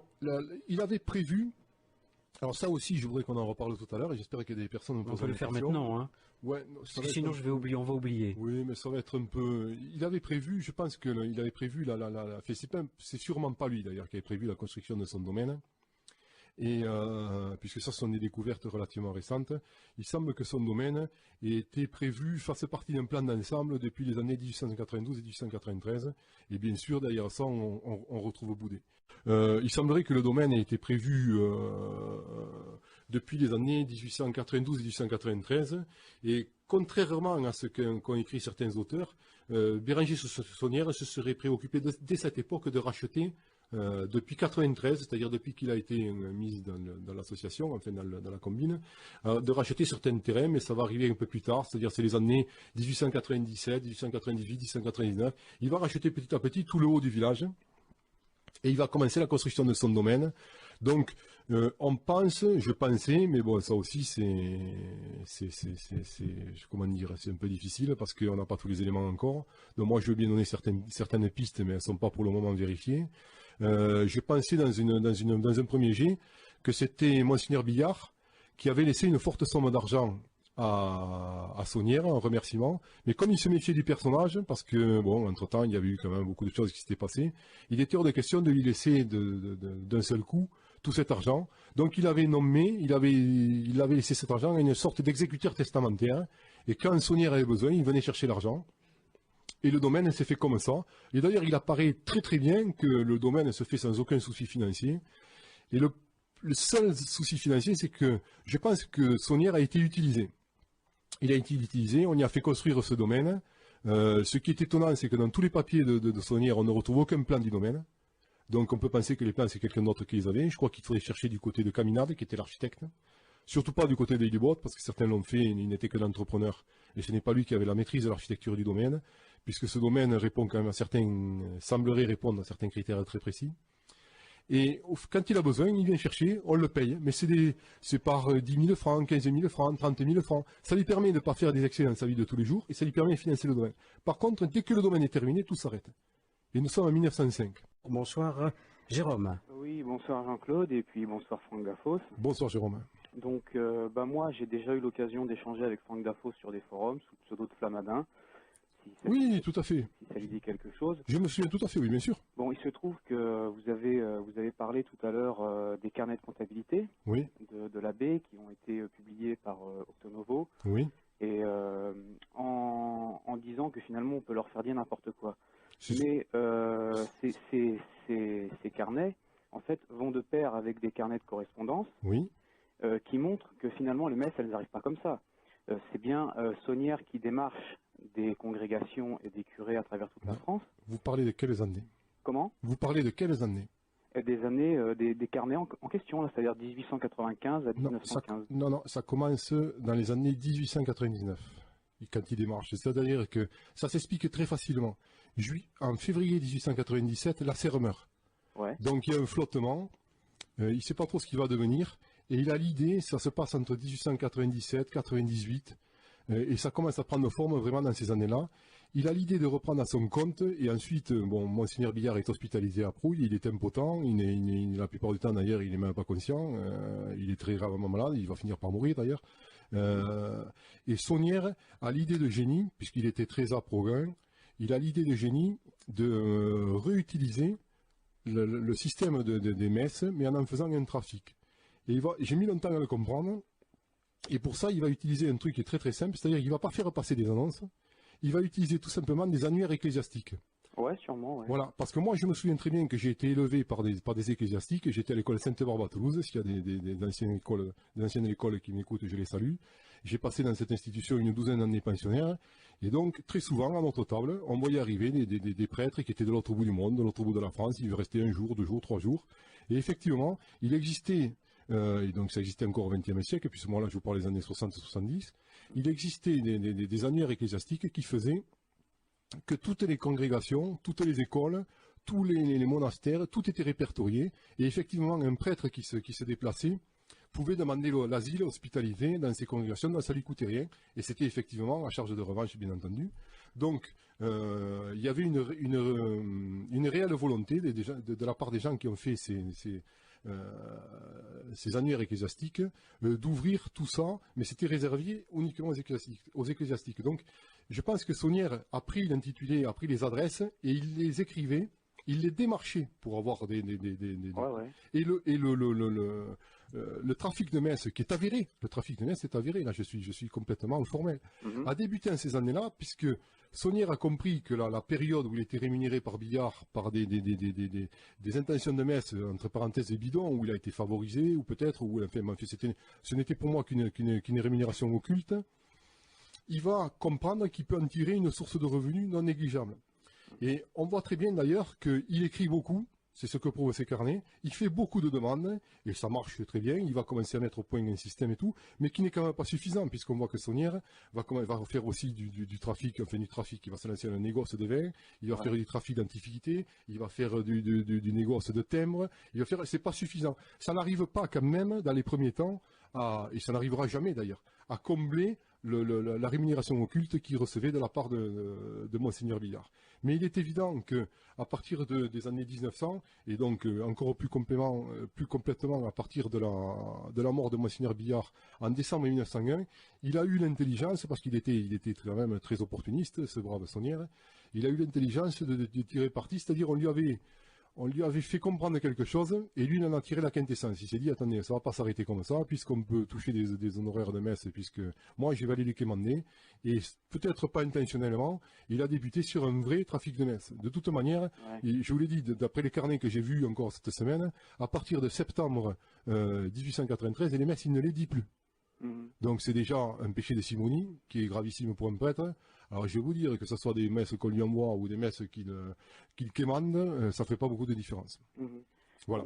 Mais par contre, les carnets de comptabilité, qui sont quand même très intéressants et qui peuvent nous apporter certains enseignements. Moi, je vais vous dire, j'étais chef d'entreprise pendant 25 ans, je suis assez bien placé pour savoir qu'on peut faire lire tout ce qu'on veut à une comptabilité. Et il y a quand même des choses surprenantes. Moi, j'ai émis l'hypothèse, mais bon, je ne suis pas assez fondé là-dedans et tout, j'ai mis l'hypothèse que ces carnets, ou du moins une partie de ces carnets, avaient pu être faits ou refaits à la demande du chanoine Huguet pendant le procès avec l'officialité de Carcassonne pour présenter un semblant de comptabilité. Mais bon, il ne s'en est jamais servi parce que... Voilà, à ce moment-là, il les aurait présentés. Voilà, ouais, mais non, mais parce que même s'il les avait présentés, c'était accablant. Mais là aussi, on peut reparler de l'attitude de Boudet pendant ce procès. Je peux vous dire qu'au vu de ce que je sais, et au su de certaines choses qui sont dans ma possession, Béranger Saunière aurait pu terminer très rapidement le procès qui le liait à l'officialité de Carcassonne, parce qu'il avait des arguments. Il suffisait qu'il allait voir Monseigneur de Beauséjour, qui était donc le successeur de Monseigneur Billard, et qui lui a porté procès, et qui a réussi à le faire suspendre en Divinis en décembre 1910. Il suffisait qu'elle aille lui rapporter quelles avaient été les actions et les agissements de son prédécesseur, pour que je pense Monseigneur de Beauséjour se couche, entre guillemets, de suite, pour qu'il n'y ait pas de scandale au niveau de l'évêché de Carcassonne. Mais le problème, c'est que Béranger Saunière avait pour moi, et là aussi j'ai quelques éléments nouveaux depuis quelques jours, il avait une véritable épée de Damoclès sur la tête, et cette épée de Damoclès, c'est la mort du curé Gélis. Oui, alors par contre, on a souvent dit que c'était à partir de l'arrivée de Monseigneur de Beauséjour et à la mort de Billard que Saunière a commencé à avoir ses problèmes avec justement l'évêché. Oui. Or, il est déjà mis en garde sous l'épiscopat de Billard, tout à fait, au niveau de ses commandes de messe, parce qu'il y a des gens qui interrogent l'évêché. Bien sûr, par un vicaire général. Mais le problème, c'est que il faut faire les... Oui, non, mais je suis tout à fait au courant de ça. Il faut faire le distinguo entre Monseigneur Billard en tant qu'homme et qui fait une chose, qui surtout qui ne fait pas ce qu'il dit. C'est-à-dire qu'il y a une activité, on ne peut pas dire occulte, mais une activité cachée pour le reste du diocèse, c'est-à-dire que lui, il exploite les dépôts sous Notre-Dame de Marseille et à titre personnel, et sa position d'évêque de Carcassonne, où si un vicaire général lui rapporte qu'il y a un prêtre qui se livre à certaines choses pas très normales dans le fin fond de la vallée de l'Aude, il va même tancer ce prêtre parce que c'est son rôle d'évêque. Mais enfin, souvenez-vous quand même que dans l'épisode du chamboulement des tombes de Rennes-le-Château en 1895, il y a quand même un truc qui est assez extraordinaire, puisqu'on sait que Saunière met tout le cimetière sans dessus-dessous. Moi, je pense qu'il recherchait certaines choses dans des tombes il avait trouvé la crypte des seigneurs, il a subtilisé les bijoux qui étaient dedans, il referme tout, et c'est grâce à lui qu'on ne la retrouve pas d'ailleurs, parce que il a bien caché l'accès de la crypte du Seigneur, il a surtout piqué les bijoux qu'il y avait dedans, et il s'est aperçu qu'il était dans un village où il y avait un réel passé historique, et il s'est dit, attends, vu qu'il y a un réel passé historique, il doit y avoir autant dans le cimetière, et c'est pour ça que la nuit, accompagné de Marie, ils vont chambouler quelques tombes, pour essayer de trouver d'autres objets précieux. Parce que Saunière a quand même été tout le temps à Proguin, hein, ne l'oubliez pas, hein, on a beaucoup de trucs, on voit que l'argent comptait, on a des courriers de lui personnels où ça ne fait aucun doute. L'argent, c'est quelque chose qui fait partie de sa vie et qui pour lui est important. Hein. Et le problème de Saunière, c'est que quand la municipalité, quand les habitants de Rennes-le-Château vont porter plainte, il aurait pu avoir de très graves ennuis, parce que les plaintes ont été relayées par la mairie, et que fait la mairie à cette époque-là? Elle envoie des plaintes à la préfecture, bien sûr, qui est l'autorité laïque, mais elle envoie aussi, et ça on en est assuré, les plaintes à l'autorité épiscopale. Que fait la préfecture? Elle réagit mollement, et par contre, que fait l'évêché? Rien. Oui, En 1895, attendez, l'évêché ne fait rien. Ça, c'est quand même extraordinaire. Non, mais c'est pour ça qu'on peut s'interroger aussi sur le motif de ces plaintes, parce que si on parle de profanation de sépulture, à mon avis, les ennuis, les aurait eu immédiatement, quoi. Si véritablement des gens l'avaient surpris à... Ah non, mais attendez, il n'y a aucun doute sur la profanation des sépultures. Hein. Ah, alors si, là... quand même. Ah non. Alors là, vous avez quand même, il existe des gens qui sont vivants, et qui ont entendu parler par leurs grands-parents et par le truc. Là, il n'y a aucun doute sur les chamboulements et les profanations des sépultures de Saunière. Hein. Il n'y a aucun doute. Hein. Comment? Alors, il n'y a aucun doute à ce niveau-là. Hein. Ouais. Aucun doute sur la profanation. Attendez, il y a encore des gens qui sont vivants à Rennes-le-Château, vous avez des mémoires vivantes qui ont entendu parler leurs parents, leurs grands-parents, où ça a fait assez de bruit à l'époque. Hein. Attendez, ne croyez pas qu'il a... Alors là aussi, on me dit, j'avais répondu sur ça. Ça ne paraît pas clair dans les plaintes de la mairie. On parle pas il n'y a pas de profanation de sépulture dans les plaintes de la mairie. Oui, mais parce qu'ils ont utilisé, attendez, la mairie était... peut-être de croix, de choses comme ça. Oui, on était en 1895, ça fait longtemps ça fait déjà 2 ou 3 ans que Saunière dispose de certains moyens financiers confortables, qu'il a remboursé la mairie, il est en plein travaux pour refaire l'église, ce que ne permet pas les subsides de la municipalité ni du conseil de fabrique. On peut tout à fait penser, bon, il est quand même chez lui, les élus, il les connaît tous, le maire et tout, donc on peut penser qu'ils ne vont pas l'attaquer de front et qu'ils vont utiliser un vocabulaire un peu choisi quand même. Donc, mais en fait, il y a quand même plainte. Hein. Ils sont obligés de relayer les plaintes de la population. Mais quand on me parle que Saunière recherchait en fait dans les villages une entrée de la crypte, le problème c'est qu'il aurait pu rechercher une entrée de la crypte entre les tombes, dans les allées. Or, là, il est prouvé, et on a des témoignages qu'il remue certaines sépultures. C'est ça qui provoque la colère des gens. Attendez, il a ouvert des tombes. Là, il n'y a aucun doute à ce sujet-là. Donc, en partie de là, on peut considérer qu'il était à Proguin et que... Mais par contre, ce qui est tout à fait étonnant dans cette histoire, c'est que Monseigneur Billard ne prend aucune sanction. Donc, il est tout à fait clair qu'en 1895, Monseigneur Billard le protège. Voilà. Il faut d'abord arriver à la mort de l'abbé Boudet. Oui. L'abbé Boudet meurt pendant la guerre de 14 et 18. Il meurt le 15 mars 1915. Il meurt dans sa belle famille, c'est-à-dire dans la famille en fait de l'épouse de son frère, qui était mort quelques années avant, Edmond Boudet, qui était notaire à Axat. Et il meurt dans les bras de l'épouse de la veuve de son frère, qui s'appelle Céleste Boudet. Or, Céleste Boudet, nous sommes en pleine guerre de 14, souvenons-nous, c'est très important. Céleste Boudet avait un neveu qui s'appelait Émile Sorel, qu'elle chérissait et qui était au front. Donc, comme à l'époque, ils tombaient tous comme des mouches, c'est vrai qu'elle se faisait le plus grand souci pour son neveu. Et Boudet, à sa mort, il est tout seul donc avec Céleste Boudet, avec sa belle-sœur, va lui faire certaines révélations. Céleste Boudet, de suite après l'enterrement de son beau-frère, de l'abbé Boudet, va à l'évêché de Carcassonne. Elle force la porte de l'évêque, de Monseigneur de Beauséjour, et elle lui semblerait qu'elle lui met un marché en main. Elle lui demande d'intervenir auprès de l'autorité militaire pour que son neveu, Émile Sorel, soit rappelé du front. Et chose extraordinaire, mais là on a toute la chronologie, on a tout vérifié, ça je peux vous dire que c'est authentique, c'est une histoire fabuleuse. Chose extraordinaire, 8 jours après, Émile Sorel revient du front, et il est muté à la surveillance d'une usine hydroélectrique à 3 km d'Axat, c'est-à-dire chez lui, qui n'intéresse personne et qui ne fonctionne même pas. Ça va devenir un des plus beaux planqués de la guerre de 14. Donc, ça lui sauve la vie, bien entendu, parce que la plupart, vous savez, dans les tranchées, ils sont restés. Et ce qui Ils est, sont pas revenus, oui. voilà, ce qui est fabuleux, c'est que quelques années plus tard, Émile Sorel, qui avait repris l'exploitation de l'hôtel de ses parents, l'hôtel Labat Sorel à Axat, puis il l'avait transformé en épicerie, avait une affaire florissante et tout, décide, bon, pour des arrangements familiaux, sa tante était toute seule, elle décide de lui vendre sa maison, elle lui vend sa maison 60 000 francs. 60 000 francs de l'époque, c'est l'équivalent d'à peu près entre j'allais dire, 120 et 150 000 euros de maintenant, donc quand même une belle somme. Et à l'époque, on payait ça en beau billet de banque, puisque le chéquier n'avait pas cours comme maintenant. Et elle vend cette maison à son neveu, et un jour son neveu lui dit, mais attends Tantine, tu vas pas garder cet argent, c'est toi au fond de la commode, il faut que tu me... Moi j'ai un coffre à l'hôtel, on va mettre cet argent dans le coffre et tout. Il dit, non mais ta tante, il dit, attends, l'argent, il y a longtemps que je l'ai plus, je l'ai donné à l'abbé Boyer, qui est curé d'Axat. Comment? Que tu as donné? Mais attends, mais t'es folle. Donc, Émile Sorel va trouver le prêtre d'Axat, violente discussion, il paraît que même ça a été plus que violent. Et dans l'Algarade, encore quand je dis l'Algarade, je suis gentil, parce qu'il semblerait qu'ils soient passés à autre chose, parce qu'il semblerait qu'ils en soient même venus aux mains.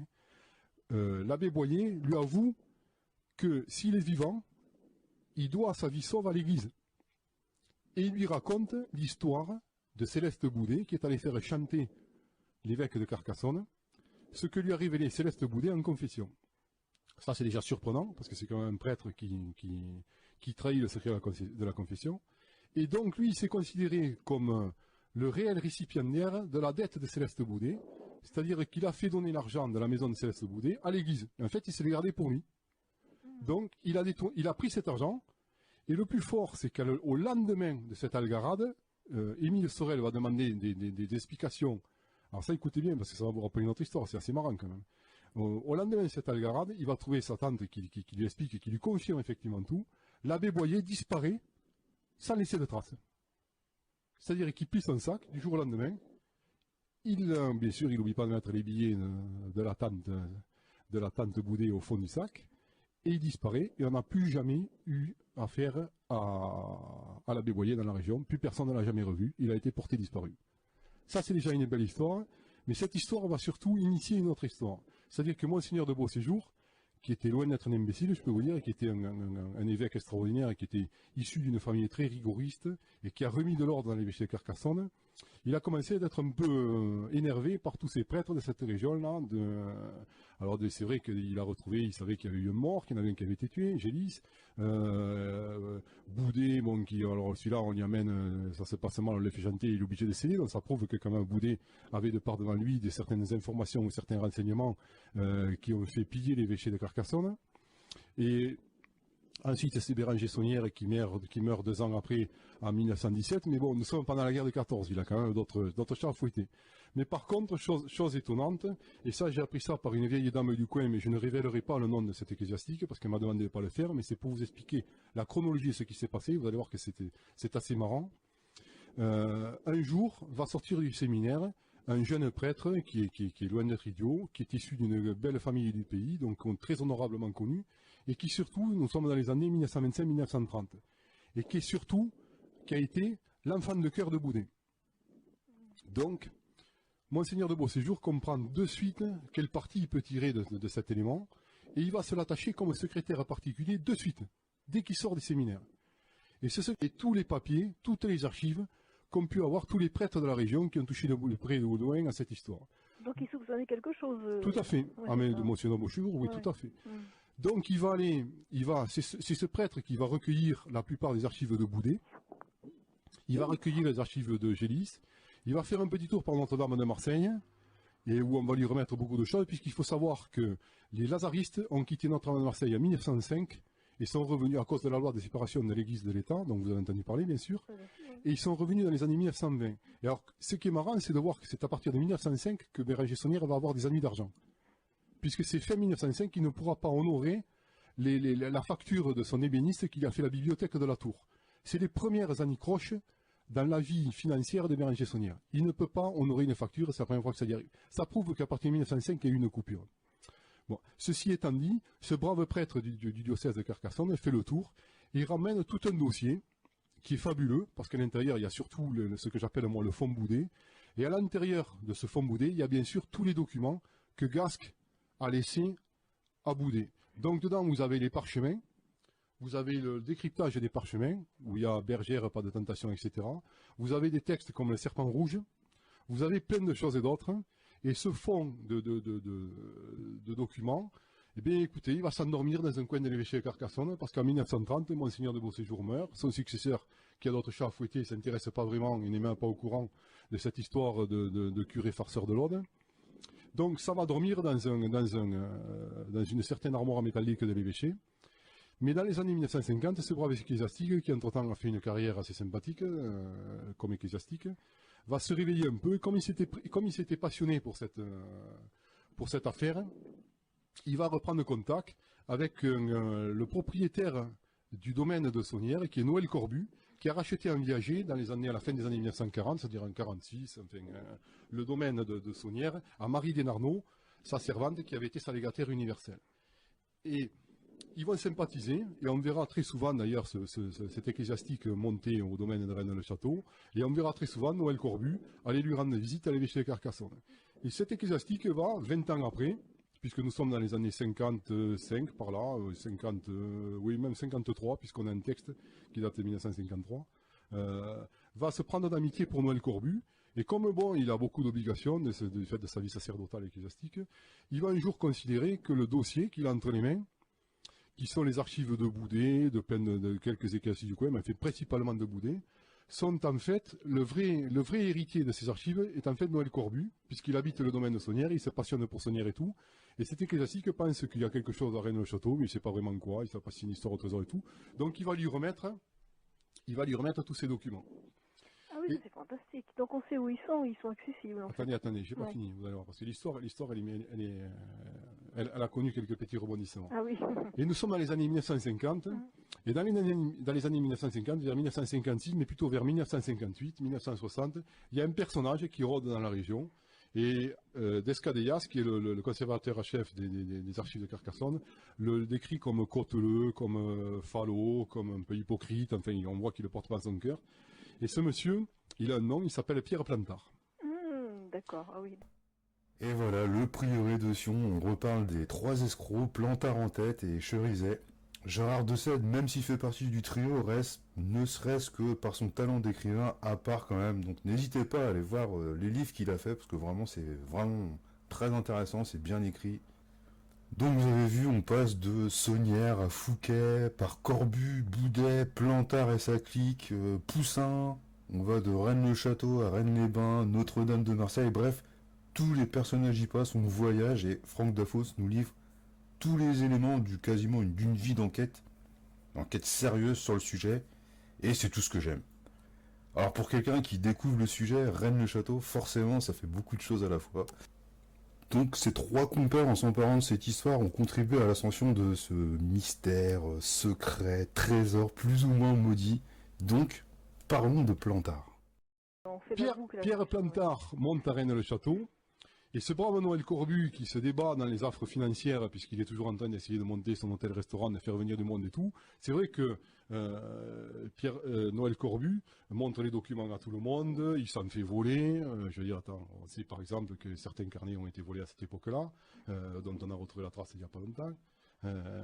Et un jour, suivant Pierre Plantard, qui on le sait a eu un parcours un peu trouble, un peu étonnant, sans qu'il sous roche, et Pierre Plantard va racheter ce dossier, mais pour une misère, je vous rassure, pour quelqu'un. Il rachète ce dossier à Noël Corbu. Et l'histoire moderne de Rennes-le-Château va repartir de là.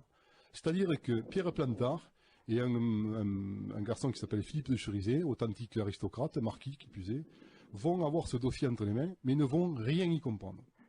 Alors ce dossier comprenait beaucoup de choses, et j'ai appris il n'y a pas très longtemps que ce dossier notamment concernait des éléments sur Notre-Dame de Marseille dont ils n'ont pas compris. Mais ça, on aura peut-être la solution d'ici la fin de l'été, parce que là, je vous réserve aussi quelques belles surprises. Voilà. Et ils ne comprennent rien à ce dossier, ils vont y passer des mois dessus, des nuits, tout ce que vous voulez et tout, mais il faut savoir qu'ils ont les documents qui n'étaient pas au nombre de 2, mais qui n'étaient au nombre de 4, les fameux parchemins.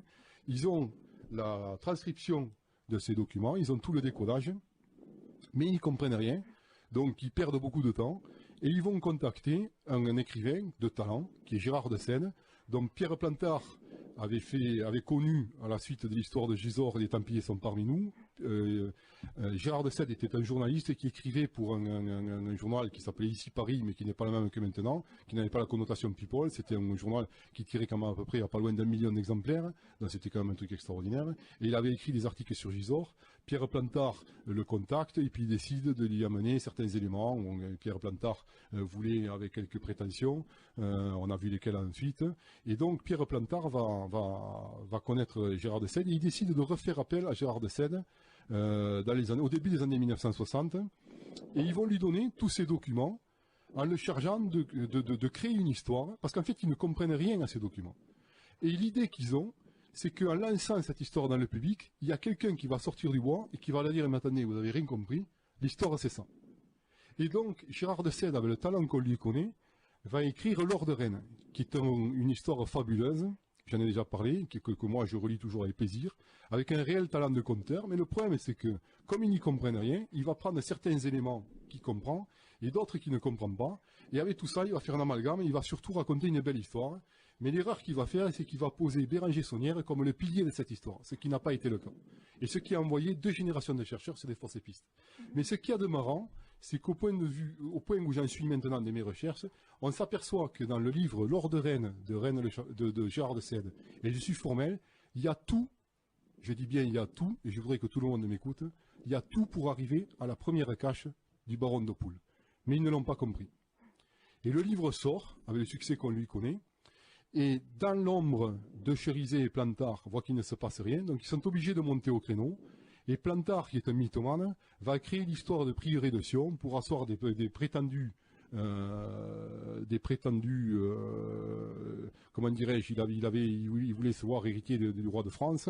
En fait, le problème de Plantard, c'est qu'il ne venait nulle part, et il était entouré de Philippe Cherizet, qui était un authentique aristocrate, et de Gérard de Sède, qui était lui aussi Gérard de Sède de Lioux, qui je crois était comte ou baron, était un authentique aristocrate. Donc, comme c'était un malade, Pierre Plantard, il a dit, attendez, vous êtes des aristocrates, moi je vais être fils de roi.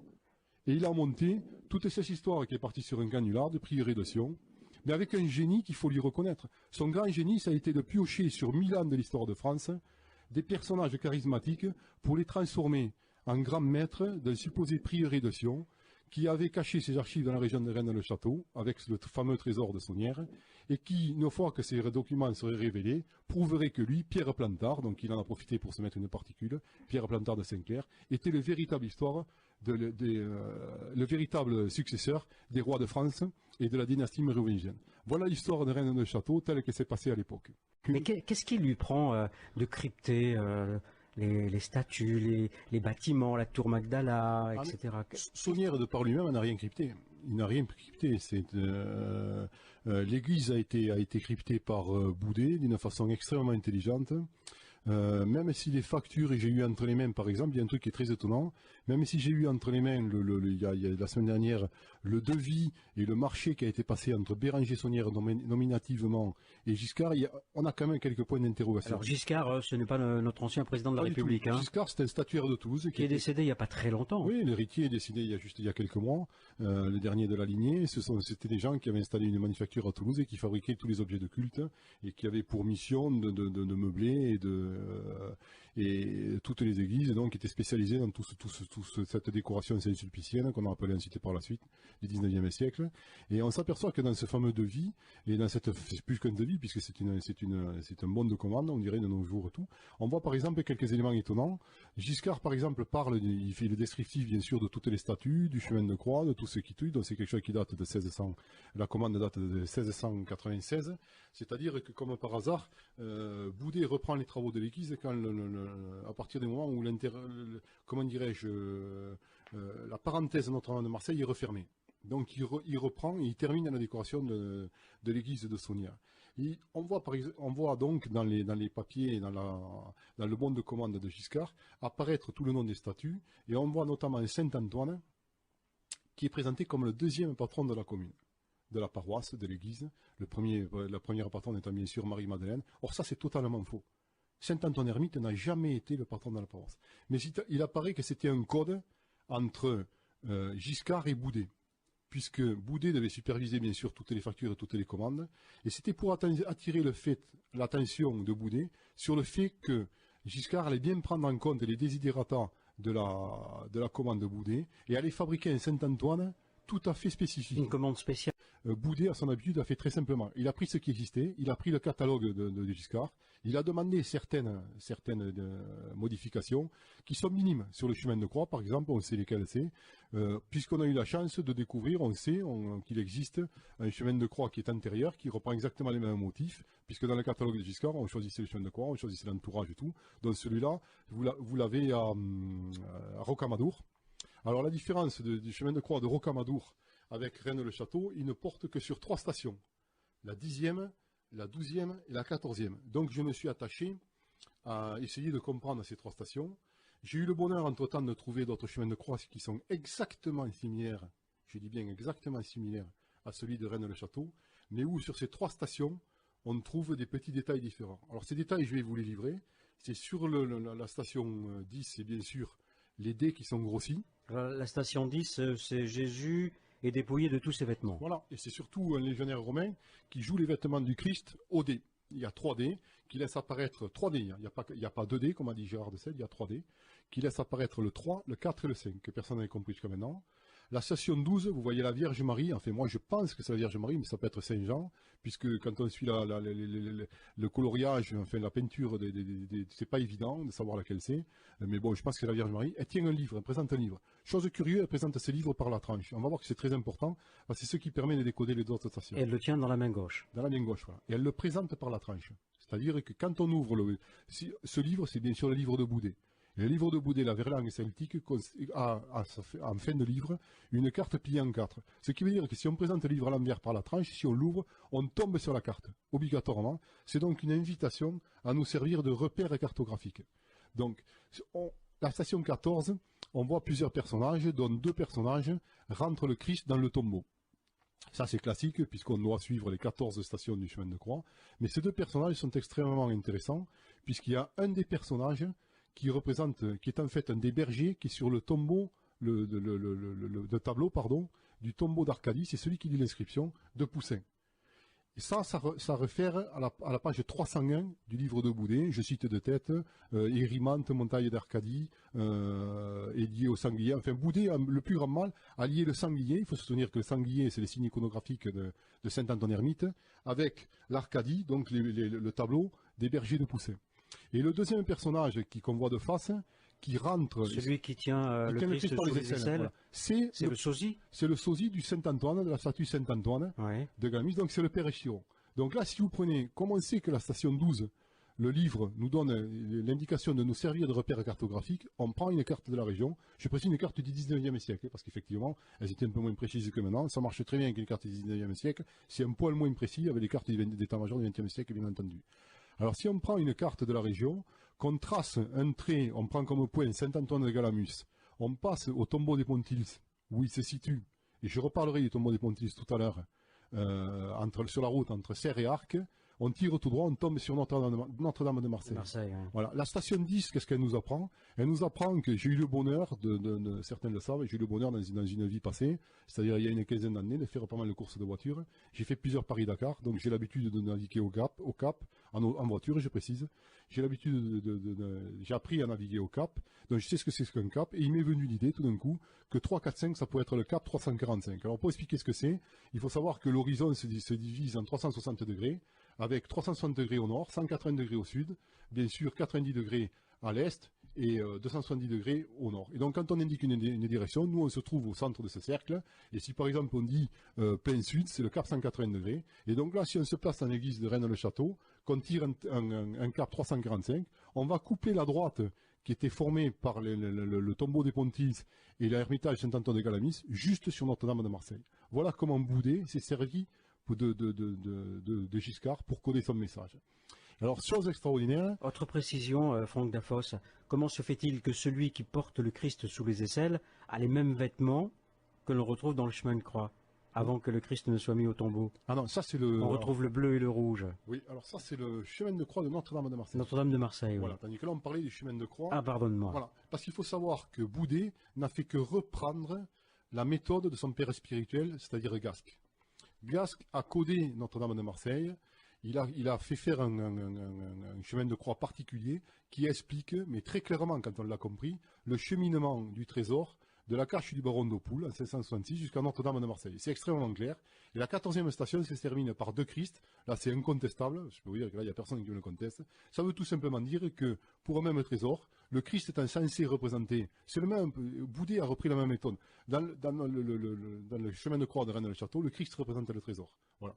Sauf que pour la première cache, il faut que le Christ au début représente le chercheur, c'est-à-dire qu'il faut que le trésor soit constitué avant qu'on le trouve. Et une fois qu'il a été trouvé, on l'a trouvé. Et donc là, ça explique le déménagement. Et Gasque a fait comme ça. Le Christ représente le trésor qu'on a déménagé de Rennes-les-Bains jusqu'à Notre-Dame de Marseille. Donc la 14e station, qui est l'aboutissement de Notre-Dame de Marseille, si vous avez deux Christ, parce qu'effectivement il y a deux Christ, ça c'est extraordinaire, quand je me suis aperçu de ça, c'était quand même un petit moment de bonheur, ça explique qu'il y a deux caches pour un même trésor. Ce qui a laissé à certains, sans nommer qui que ce soit, l'idée, l'hypothèse que le corps du Christ serait à Rennes-les-Bains. On fait ça, moi il n'y a rien qui je leur laisse entière responsabilité de tout ça. Moi il n'y a rien dans toute ma quête, dans toutes mes recherches qui me fasse dire que le corps du Christ repose dans la région. Je sais qu'on parle beaucoup du corps du Christ. Et de Marie-Madeleine. Moi il n'y a absolument rien de tout ça dans l'étude. Donc maintenant, moi je sais que c'est des gens qui sont très compétents, qui connaissent très bien leur sujet. Je pense par exemple à Pierre Sylvain, que je salue.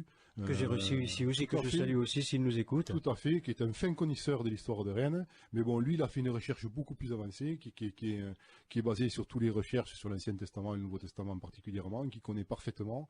J'avoue que je ne suis pas qualifié pour lui porter la contradiction là-dessus. Il est beaucoup plus féru de tout ça que moi. Mais bon, il a fait sa recherche, elle est totalement respectable. Il est arrivé à des conclusions qui sont extrêmement pertinentes. Mais bon, moi, dans ma recherche, moi, je le dis pour être très clair, moi, je me cantonne à la période 1645.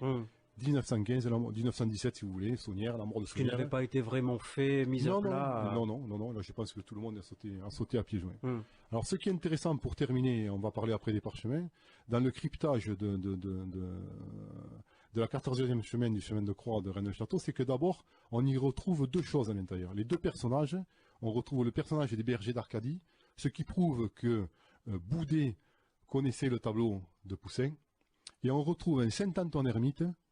C'est les deux personnages qui portent le Christ, donc qui portent le trésor.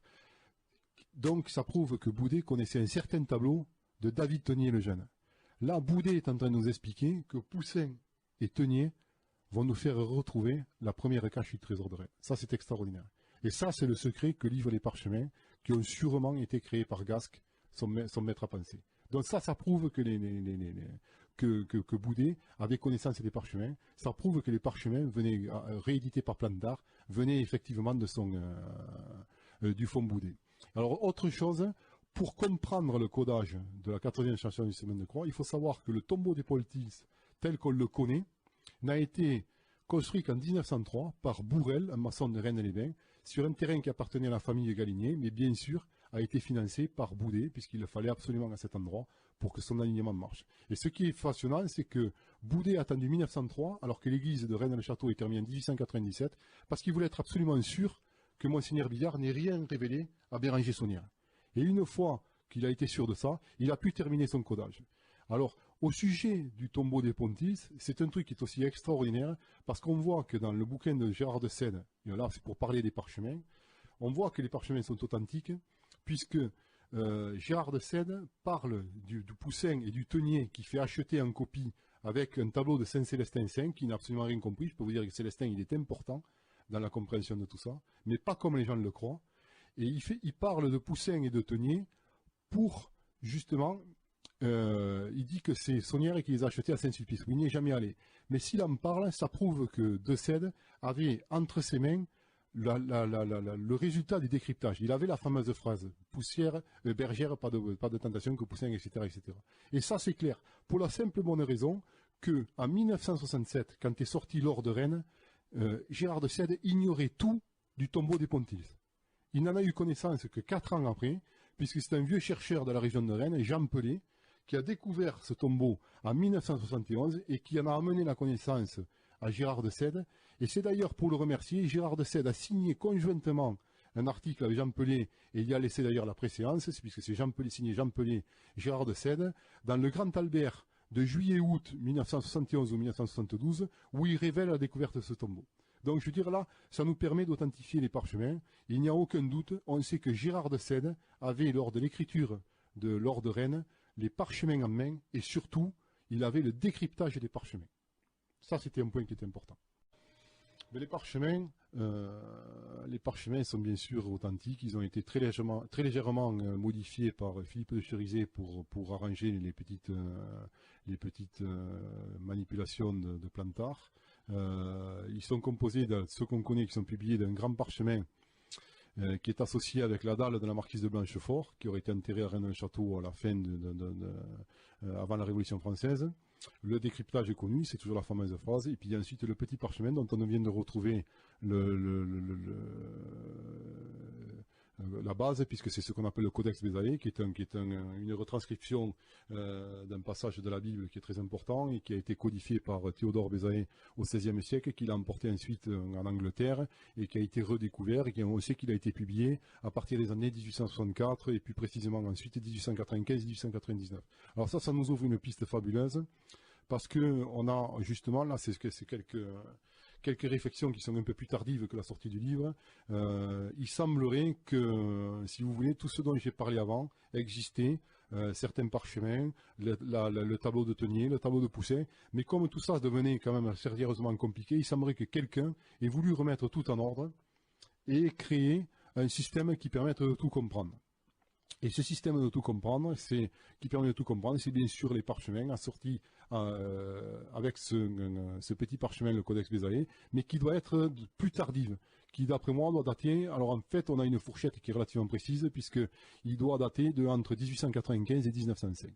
Voilà un pas de plus qui, je crois, est franchi dans la compréhension de certaines énigmes de l'histoire de Rennes. Une idée de l'argent dépensé par Béranger Saunière et tous les autres. Béranger Saunière, on peut estimer son domaine. Hein. On sait que, c'est quand même, il y en a. Moi, je suis un ancien. J'ai plus de facilité à parler en francs, mais si je fais le truc en euros, on peut parler de 450 000 à 500 000 euros pour financer le domaine, bien comme il faut, plus son train de vie. Mais bon, il faut savoir que le train de vie, quand même, dans les années 1900. J'allais dire à partir de 1906, 7, tout était quand même financé par le domaine est payé, et le train de vie est financé par les divers trafics, le trafic de messe, le trafic de vin, les timbres, les cartes postales, tout ça et tout. Donc il a pas beaucoup de mal à financer. Puis c'était quelqu'un qui était extrêmement débrouillard et qui était quand même inventif. Donc il a pas beaucoup de mal à financer son train de vie. Hein. C'est le domaine qui lui a coûté le plus cher. Et en 1905, le domaine est terminé, même s'il a du mal à honorer certaines factures, et même s'il se fera tirer toute sa vie l'oreille pour payer certaines factures. On dit que la guerre de 14-18 a ruiné l'abbé Saunière. Ouais, moi je pense que ça lui a surtout sauvé le domaine. Ouais.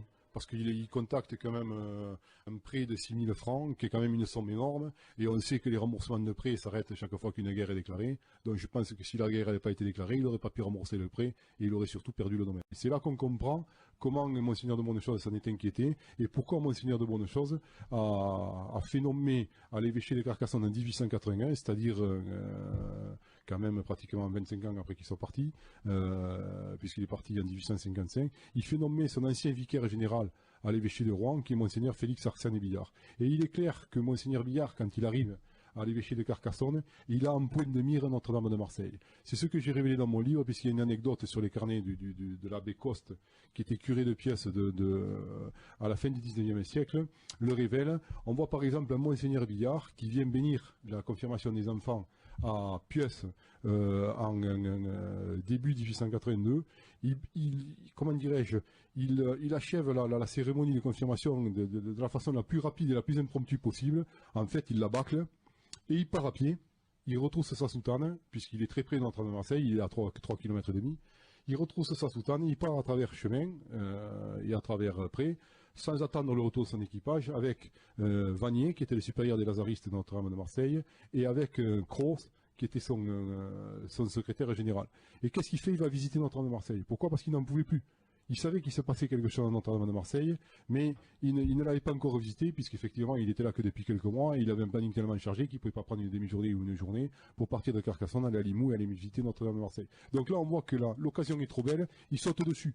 Et j'ai sur les carnets de Coste, j'en ai publié une partie, j'ai la colère de ce prêtre qui se fait planter par son évêque, puisque en pleine cérémonie, il s'en va. Il s'en va. Voilà. Et puis il y a autre chose encore plus fabuleux, puisque Coste était un prêtre extraordinaire et qui notait tout au jour le jour et à la semaine. C'est quelques mois plus tard, en octobre 1882, c'est la visite surprise de Monseigneur de Bonnechose. Il faut savoir que Monseigneur de Bonnechose, archevêque, cardinal, homme d'État, puisque c'était le principal interlocuteur entre Napoléon III et le pape,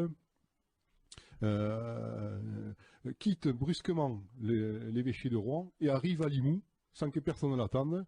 Et il vient à Limoux dans une rue bien précise. Il vient à la rue de l'Hospice. Alors dans un premier temps, tout le monde pense qu'il va à l'Hospice, on ne comprend pas pourquoi. Mais en fait, il va à une maison qui est au numéro 1 de la rue de l'Hospice. Dans cette maison qui appartient à la famille Brun. La famille Brun, ce sont les neveux de Godéric Mèche. Il y a un mourant qui s'appelle Henri Gasque. Et on voit Monseigneur de Bonnechose qui fait partir tout le monde et qui reste seul avec Henri Gasque. Et il est venu, il a fait un périple, c'est la dernière année de la vie de Monseigneur de Bonnechose, il ne va vivre que quelques mois ensuite, donc c'est un voyage périlleux et pénible pour lui. Il a traversé toute la France pour venir passer 1 heure avec un moribond, qui va essayer de faire parler, et comme nous sommes en 1882, Henri Gasque a déjà lancé sur la piste de ce trésor Henri Boudet, il ne dira rien. Il ne dit rien. Par contre, il y a un truc qui est sûr, c'est que Monseigneur de Bonnechose va dire tout ce qu'il sait sur le sanctuaire Notre-Dame de Marseille à Billard, et Billard va attendre la première occasion pour s'approprier le sanctuaire Notre-Dame de Marseille. Et il va attendre donc les années 1890, qui est un copropriétaire qui change, qu'arrive ce Bourrel, qui était quelqu'un qui était facilement, c'était un homme d'argent, comme Billard, donc ils se sont entendus. Bourrel a gagné beaucoup d'argent sur cette histoire, et c'est grâce à ce Bourrel que Billard pourra s'approprier Notre-Dame de Marseille. Mais on voit très bien que parti depuis la piste rouennaise, rapidement, les doutes et les soupçons de l'évêché de Carcassonne se sont portés sur Notre-Dame de Marseille. Et on voit très bien certains évêques, ça commence avec Monseigneur de la Porte, je le dis et je le répète, qui en 1810 va de force, ça cette année c'est quand même extraordinaire, quand on a la chance d'avoir dans son diocèse un sanctuaire qui est millénaire, qui a plus de 1000 ans d'existence, on le ferme pendant 2 ans, parce que les propriétaires refusent de vendre c'est une chose extraordinaire, ça paraît, c'est impensable qu'on prive les croyants d'un lieu de culte pareil. Donc, on voit très bien que l'évêché de Carcassonne, depuis le début du 19e siècle, est très attentif au sanctuaire de Notre-Dame de Marseille de Limoux et veut se l'approprier. Et celui qui va être plus malin de tout le monde, Monseigneur de la Porte va essayer la force et va se planter, il n'y a pas d'autre mot, puisqu'il est obligé, 2 ans après, de rouvrir sous la pression de la Vox Populi, il est obligé de rouvrir Notre-Dame de Marseille, et celui qui va y arriver, qui va être malin de tout le monde, mais qui a peut-être aussi pris les leçons des échecs des autres, et qui a surtout été extrêmement bien briefé par Monseigneur de Bonnechose, c'est Monseigneur Billard. Monseigneur de Billard a extrêmement bien manœuvré, et moi je suis persuadé que Monseigneur Billard avait des informations, et Monseigneur Billard s'est servi de la naïveté de la serre, de l'abbé Lasserre, d'aller les bains, et il a en fait manœuvré Boudet. Et quand on connaît l'intelligence de Boudet, puisqu'il a forcé Boudet à révéler ce qu'il savait. Et quand on connaît l'intelligence de Boudet, je peux vous dire que c'est pas une mince performance. Je peux vous dire que entre la famille Corbu-Captier a des documents, a des lettres de Béranger Saunière dans les années peu avant sa mort, 1915, 1916, 1917. Il veut faire construire un petit kiosque pour se mettre à l'ombre. Il négocie comme un fou parce qu'il veut pas que ça dépasse les 1000 francs. Et quand il trouve les accords avec les artisans, avec tout le monde, pour faire ce kiosque, 1000 francs, qui pour lui, à une époque, n'était rien du tout. 1000 francs, il recevait... il avait ça en 2 jours de messe des fois, tellement il en recevait à une époque. Ces 1000 francs, il ne les trouve pas, donc il laisse tomber la construction de ce kiosque. C'est pour dire que sur la fin de tenir, d'abord il était malade, il avait fait quelques séjours à l'hôpital de Carcassonne, ce que personne ne sait, dans les années 1916, et c'est pour dire qu'il avait de très gros problèmes financiers, et il a vécu comme un reclus les dernières années de sa vie dans son domaine. Il ne quittait même plus le domaine. On sait qu'il a fait un pèlerinage à Lourdes en 1916, et puis ça s'est arrêté là. Il est mort en laissant des dettes que Marie-Hélène Arnaud aura le plus grand mal à rembourser. Mais il n'avait absolument pas... Ça, alors bien sûr, c'est facile de dire ça, c'est un peu pour créer la légende, et on dit qu'après, les documents auraient été volés chez l'entrepreneur Élie Bott, il avait les devis et tout, mais c'est complètement faux. Alors oui, j'aurais une question. Quel était le métier des parents, et des parents de la personne qui avait le rôle principal dans l'affaire? De Saunière? Oui. De la Bessonnière. Son père était maire d'abord de la commune de Montazel. Il était minotier, c'était un gros propriétaire terrien. Minotier, c'est-à-dire il dirigeait une manufacture, puisqu'il y en avait pas mal. Et il était surtout régisseur du domaine du marquis de Montazel, qui était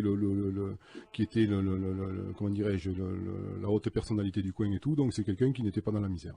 Donc c'était quelqu'un qui n'était pas dans la misère. Pas du tout. Alors une deuxième question. Oui. Est-ce qu'il avait des frères et des sœurs? Oui. Donc un et frère. C'était combien d'enfants? Plusieurs. Oui, il avait déjà une sœur. Il avait un frère Alfred qui a été prêtre et dont on a parlé. Et puis bon, toute une famille, quoi. Donc voilà. Mais bon, à part Alfred, le reste de sa famille n'a aucune importance dans cette histoire. Lucienne. Oui, moi je vous remercie pour cette belle émission. Ah, avec plaisir. On est un petit peu déboussolés parce que c'est une nouveauté. Ah, mais c'était un peu le but de la manœuvre, là. Oui, tout à fait. Hein. Comme dit Jean-Claude, on est décoiffés. Mais c'est très très intéressant. Mais je vous en remercie. Moi, j'ai pensé à quelque chose. Alors, la première cache, donc si j'ai bien compris, c'est de l'or, des bijoux, enfin... C'est beaucoup de choses. Hein, voilà. Oui. Donc ça a été dépensé. Ah non. Ça n'a pas été utilisé? Non, une partie seulement. Une partie a été prélevée, a été aménagée par le roi de France déjà. Oui, a été amenée sous Notre-Dame de Marseille, mais le roi de France n'a eu accès qu'à la cache qu'à la partie du trésor qui était sous Notre-Dame de Marseille. La partie du trésor qui était la propriété du baron Blaise d'Aupoul est restée dans cette première cache dans la région de Rennes-les-Bains, et il resterait encore quelques petits trucs, de quoi se faire une vie bien tranquille. Et donc, si j'ai bien compris, il y a autre chose encore ailleurs. Ah non. Non? Non, pas du tout. Non. Il y avait cette cache qui a été découverte par hasard. Oui. Et les événements du XVIIe siècle ont fait que ce trésor a été tout simplement divisé en deux. Ils se sont partagés le trésor. Une partie est partie à Limoux, sous Notre-Dame de Marseille. Cette partie a été exploitée, d'abord au XVIIe siècle par Nicolas Fouquet, puis en partie par Louis XIV. Oui. Et ensuite, ça a été ça s'est perdu, et ça a été retrouvé au XIXe siècle par des prêtres, ça a donné la lignée des prêtres jusqu'à Boudet et Béranger Saunière et Monseigneur Billard. Mais en ce qui concerne la première cache a été retrouvée par Boudet au milieu des années 1880, et il semblerait qu'il n'y ait que lui qui ait eu accès, et depuis la mort de Boudet, cette cache est à redécouvrir. D'accord. Et on n'a absolument aucune idée d'où viendrait tout ce trésor, quoi. Non, on émet, bien sûr, on fait un peu comme tout le monde, on émet des hypothèses, mais bon, moi je me garderai bien de... Bien sûr. Si vous voulez, le trésor monétaire, qui est important, est avéré. On a assez de preuves pour ça, on sait avec tout ce que ça a financé, on sait que c'est un trésor qui est extrêmement important. Maintenant, savoir d'où vient ce trésor, si c'est un trésor profane, un trésor sacré, comme certains disent et tout, c'est des discussions dans lesquelles moi j'ai beaucoup de mal à rentrer, parce que j'ai pas d'informations, je suis pas tellement qualifié sur ce sujet. Moi je me suis bien amusé à rentrer dans cette histoire à partir du XVIIe siècle jusqu'au début du XXe siècle, et croyez-moi, ça m'a occupé pendant assez de temps, et j'aurais du mal à... Oui, mais on avait parlé de Blanche de Castille, je crois bien. Oui, mais ça c'était la version qui a été amenée dans cette histoire par Noël Corbu, qui était le sympathique hôtelier dans les années 1950, dans la fin des années 50 et début 60, qui avait repris le domaine de Béranger Saunière, et qui voulait à tout prix transformer son domaine en hôtel-restaurant. Donc il avait besoin d'un support trésoraire pour enclencher la machine, et il avait choisi arbitrairement Blanche de Castille. C'est que c'est possible, c'est une hypothèse qui est envisageable. De toute façon, un trésor aussi important peut à l'époque provenir que ça peut être qu'un trésor royal ou quelque chose comme ça. Hein. Oui, tout à fait, mais on ne sait pas, à l'heure actuelle, personne ne peut dire de quelle époque date ce trésor. Ce que moi, il m'a semblé comprendre, et que je n'ai pas abordé ce soir, c'est que ce trésor a été mis dans une cache à une certaine époque. Je pense que c'est le XIIIe siècle, parce que je pense bien sûr à la croisade contre les Albigeois, qui a profondément modifié le paysage politique et le pouvoir de certaines familles dans la région, bien entendu, puisque la plupart ont été balayés. Et on peut penser, mais est-ce que savoir si ce trésor était là depuis des siècles, est-ce qu'il a été déménagé parce qu'on y avait trouvé une cache qui était beaucoup beaucoup plus sûr. Ça, je ne sais pas. Je ne sais pas si c'est un trésor qui date de cette époque-là, si c'est un trésor qui est antérieur, qui est toujours dit le seul élément que je dis et que je redis, c'est la présence de Saint-Augustin dans le codage de certains prêtres, qui laisse à penser, mais là je suis extrêmement hypothétique et ce n'est qu'une hypothèse de ma part, qui laisse à penser que ce trésor pourrait concerner le pillage de Rome en 410 par le roi Alaric. Voilà. Mais après, Alaric, oui. Ah oui, d'accord. Voilà, qui a pillé Rome le 23 août 410. Ouais. Voilà. Donc, oui, de toute façon, a priori, ça peut venir que d'un trésor royal. Hein, oui, non, mais c'est sûr que c'était un trésor qui était. Il est clair que c'était un trésor qui était important. Ah bah oui, ça peut être que. Je peux vous dire que moi, j'ai remonté certaines sources de financement et tout. C'est clair que c'était un gros trésor. Béranger Saunière allait régulièrement à Budapest. Oui, il avait un compte. Il avait un compte là-bas. Un compte à la banque Friesland ou un peu, excusez-moi l'orthographe. Il avait un compte à Budapest, mais je crois que c'était un homme qui était malin, qui était attentif à ne pas. C'était quelqu'un qui sortait quand même d'une vie difficile, puisque je vous dis 900 francs par an, prêtre dans la Haute-Vallée de l'Aude, dans un village où il y avait 200 habitants, la neige quelques mois par an, une chaleur accablante l'été. A-t-on retrouvé trace d'une visite ou de visites de Béranger Saunière à Paris? Non. Non, le soir-là, la visite de Béranger Saunière à Saint-Sulpice. Saint-Sulpice, oui. Elle est fausse complètement. J'ai expliqué tout à l'heure pourquoi on avait mis Saint-Sulpice dans l'histoire de le château. C'est uniquement parce que Plantard, de Cerisay et de Cède ont compris qu'il y avait certaines allusions dans un document qui s'appelle le Serpent Rouge, qui est un document extrêmement important, qui parlait de Saint-Sulpice, puisqu'on y citait les tableaux de Delacroix, la chapelle des Anges et tout, donc qui sont connus par beaucoup de monde, mais ils n'ont pas su le réintégrer dans l'histoire. Et c'est pour ça qu'ils ont inventé cette histoire de Saunière qui venait à Saint-Sulpice pour acheter les copies, et en plus qui allait acheter les copies des tableaux de Poussin, de Teniers et de Saint-Célestin V. Mais ça démontre parfaitement qu'ils avaient des éléments qui étaient authentiques, qu'ils n'ont pas compris et qu'ils n'ont pas su exploiter. Alors voilà. il est un autre petit village qui se trouve dans l'Eure-et-Loire, il me semble, c'est Gaillon. Vous avez entendu parler de Gaillon? Oui. Ça te dit quelque chose? Oui, mais ce Gaillon, c'est une émanation de la piste rouennaise. Donc c'est pour ça que je m'y intéresse, bien sûr, comme tous ceux qui sauraient tout. Il y a des études qui ont été faites à ce niveau-là et tout. Thierry Garnier, entre autres. Tout à fait, oui, mais bon, c'est vrai que moi, je l'ai dit tout à l'heure, et je considère que la piste rouennaise est une impasse. Donc j'ai beaucoup de mal à rentrer là-dedans. Il n'empêche qu'il y a un travail tout à fait intéressant qui a été fait. Remarquable. Oui, tout à fait. C'est un truc qui est passionnant en plus. Mais bon, le problème, c'est que le problème de ces travaux qui sont remarquables et qui sont passionnants, c'est qu'ils n'aboutissent pas. Si vous voulez, je suis toujours étonné que les gens, au lieu d'essayer de comprendre ce qui se passe, ils préfèrent se réfugier dans des explications alambiquées de sociétés secrètes et tout. Ça n'a rien à voir. Il n'y a aucune société secrète là-dedans. Ce sont des prêtres, ce sont des hommes avec leurs doutes, leurs certitudes, leur naïveté, je le redis encore. Et puis il y en a qui ont été plus malins que d'autres, il y en a qui se sont fait rouler, il y en a d'autres qui ont profité de la situation. Quelqu'un comme Béranger Saunière a profité de la situation, mais je suis persuadé que s'il avait été un petit peu plus malin, on dirait dans notre époque un petit peu plus réglo, il aurait pu obtenir beaucoup plus. Parce qu'il s'est comporté comme un chien fou dans un jeu de quilles. C'est pour ça que Boudet lui a barré le passage dès 1890-1895. Il est évident qu'avec l'histoire du pillage des tombes de 1895, ça met Boudet en colère. Quand arrive l'assassinat de Gélis, attendez, mais là c'est terminé. Pour Saunière, c'est terminé. Ce ne sera qu'un deuxième couteau. C'est un porteur de valise, il restera comme ça. Mais c'est lui qui s'est mis dans cette situation. Il aurait pu avoir un destin encore plus fabuleux que ce qu'il a eu. Mais bon, il n'était pas fait pour ça. Lasserre l'avait très bien jugé comme un type qui avait du courage, qui était volontaire, qui était roublard, qui était capable de se débrouiller dans n'importe quelle situation, qui était capable de convoyer des objets précieux à l'autre bout du pays. Mais après, rien de plus. Rien de plus. On l'a utilisé pour ceux qui savaient faire. Voilà. Non, je pense qu'on a fait le tour. Oui, et puis, quand tu sors un nouveau bouquin, bienvenue. Merci. Merci, et merci à toi surtout de m'avoir accueilli.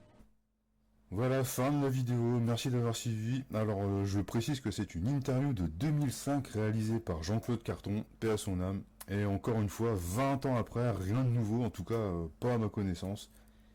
Et donc je suis très heureux d'avoir partagé cette archive avec vous et j'espère que vous avez aimé également. Peut-être même que vous aurez appris 2-3 choses. Donc merci d'être resté jusqu'au bout si c'est le cas et je vous dis à très bientôt pour d'autres vidéos. Force à vous et à vos proches. Ciao, ciao!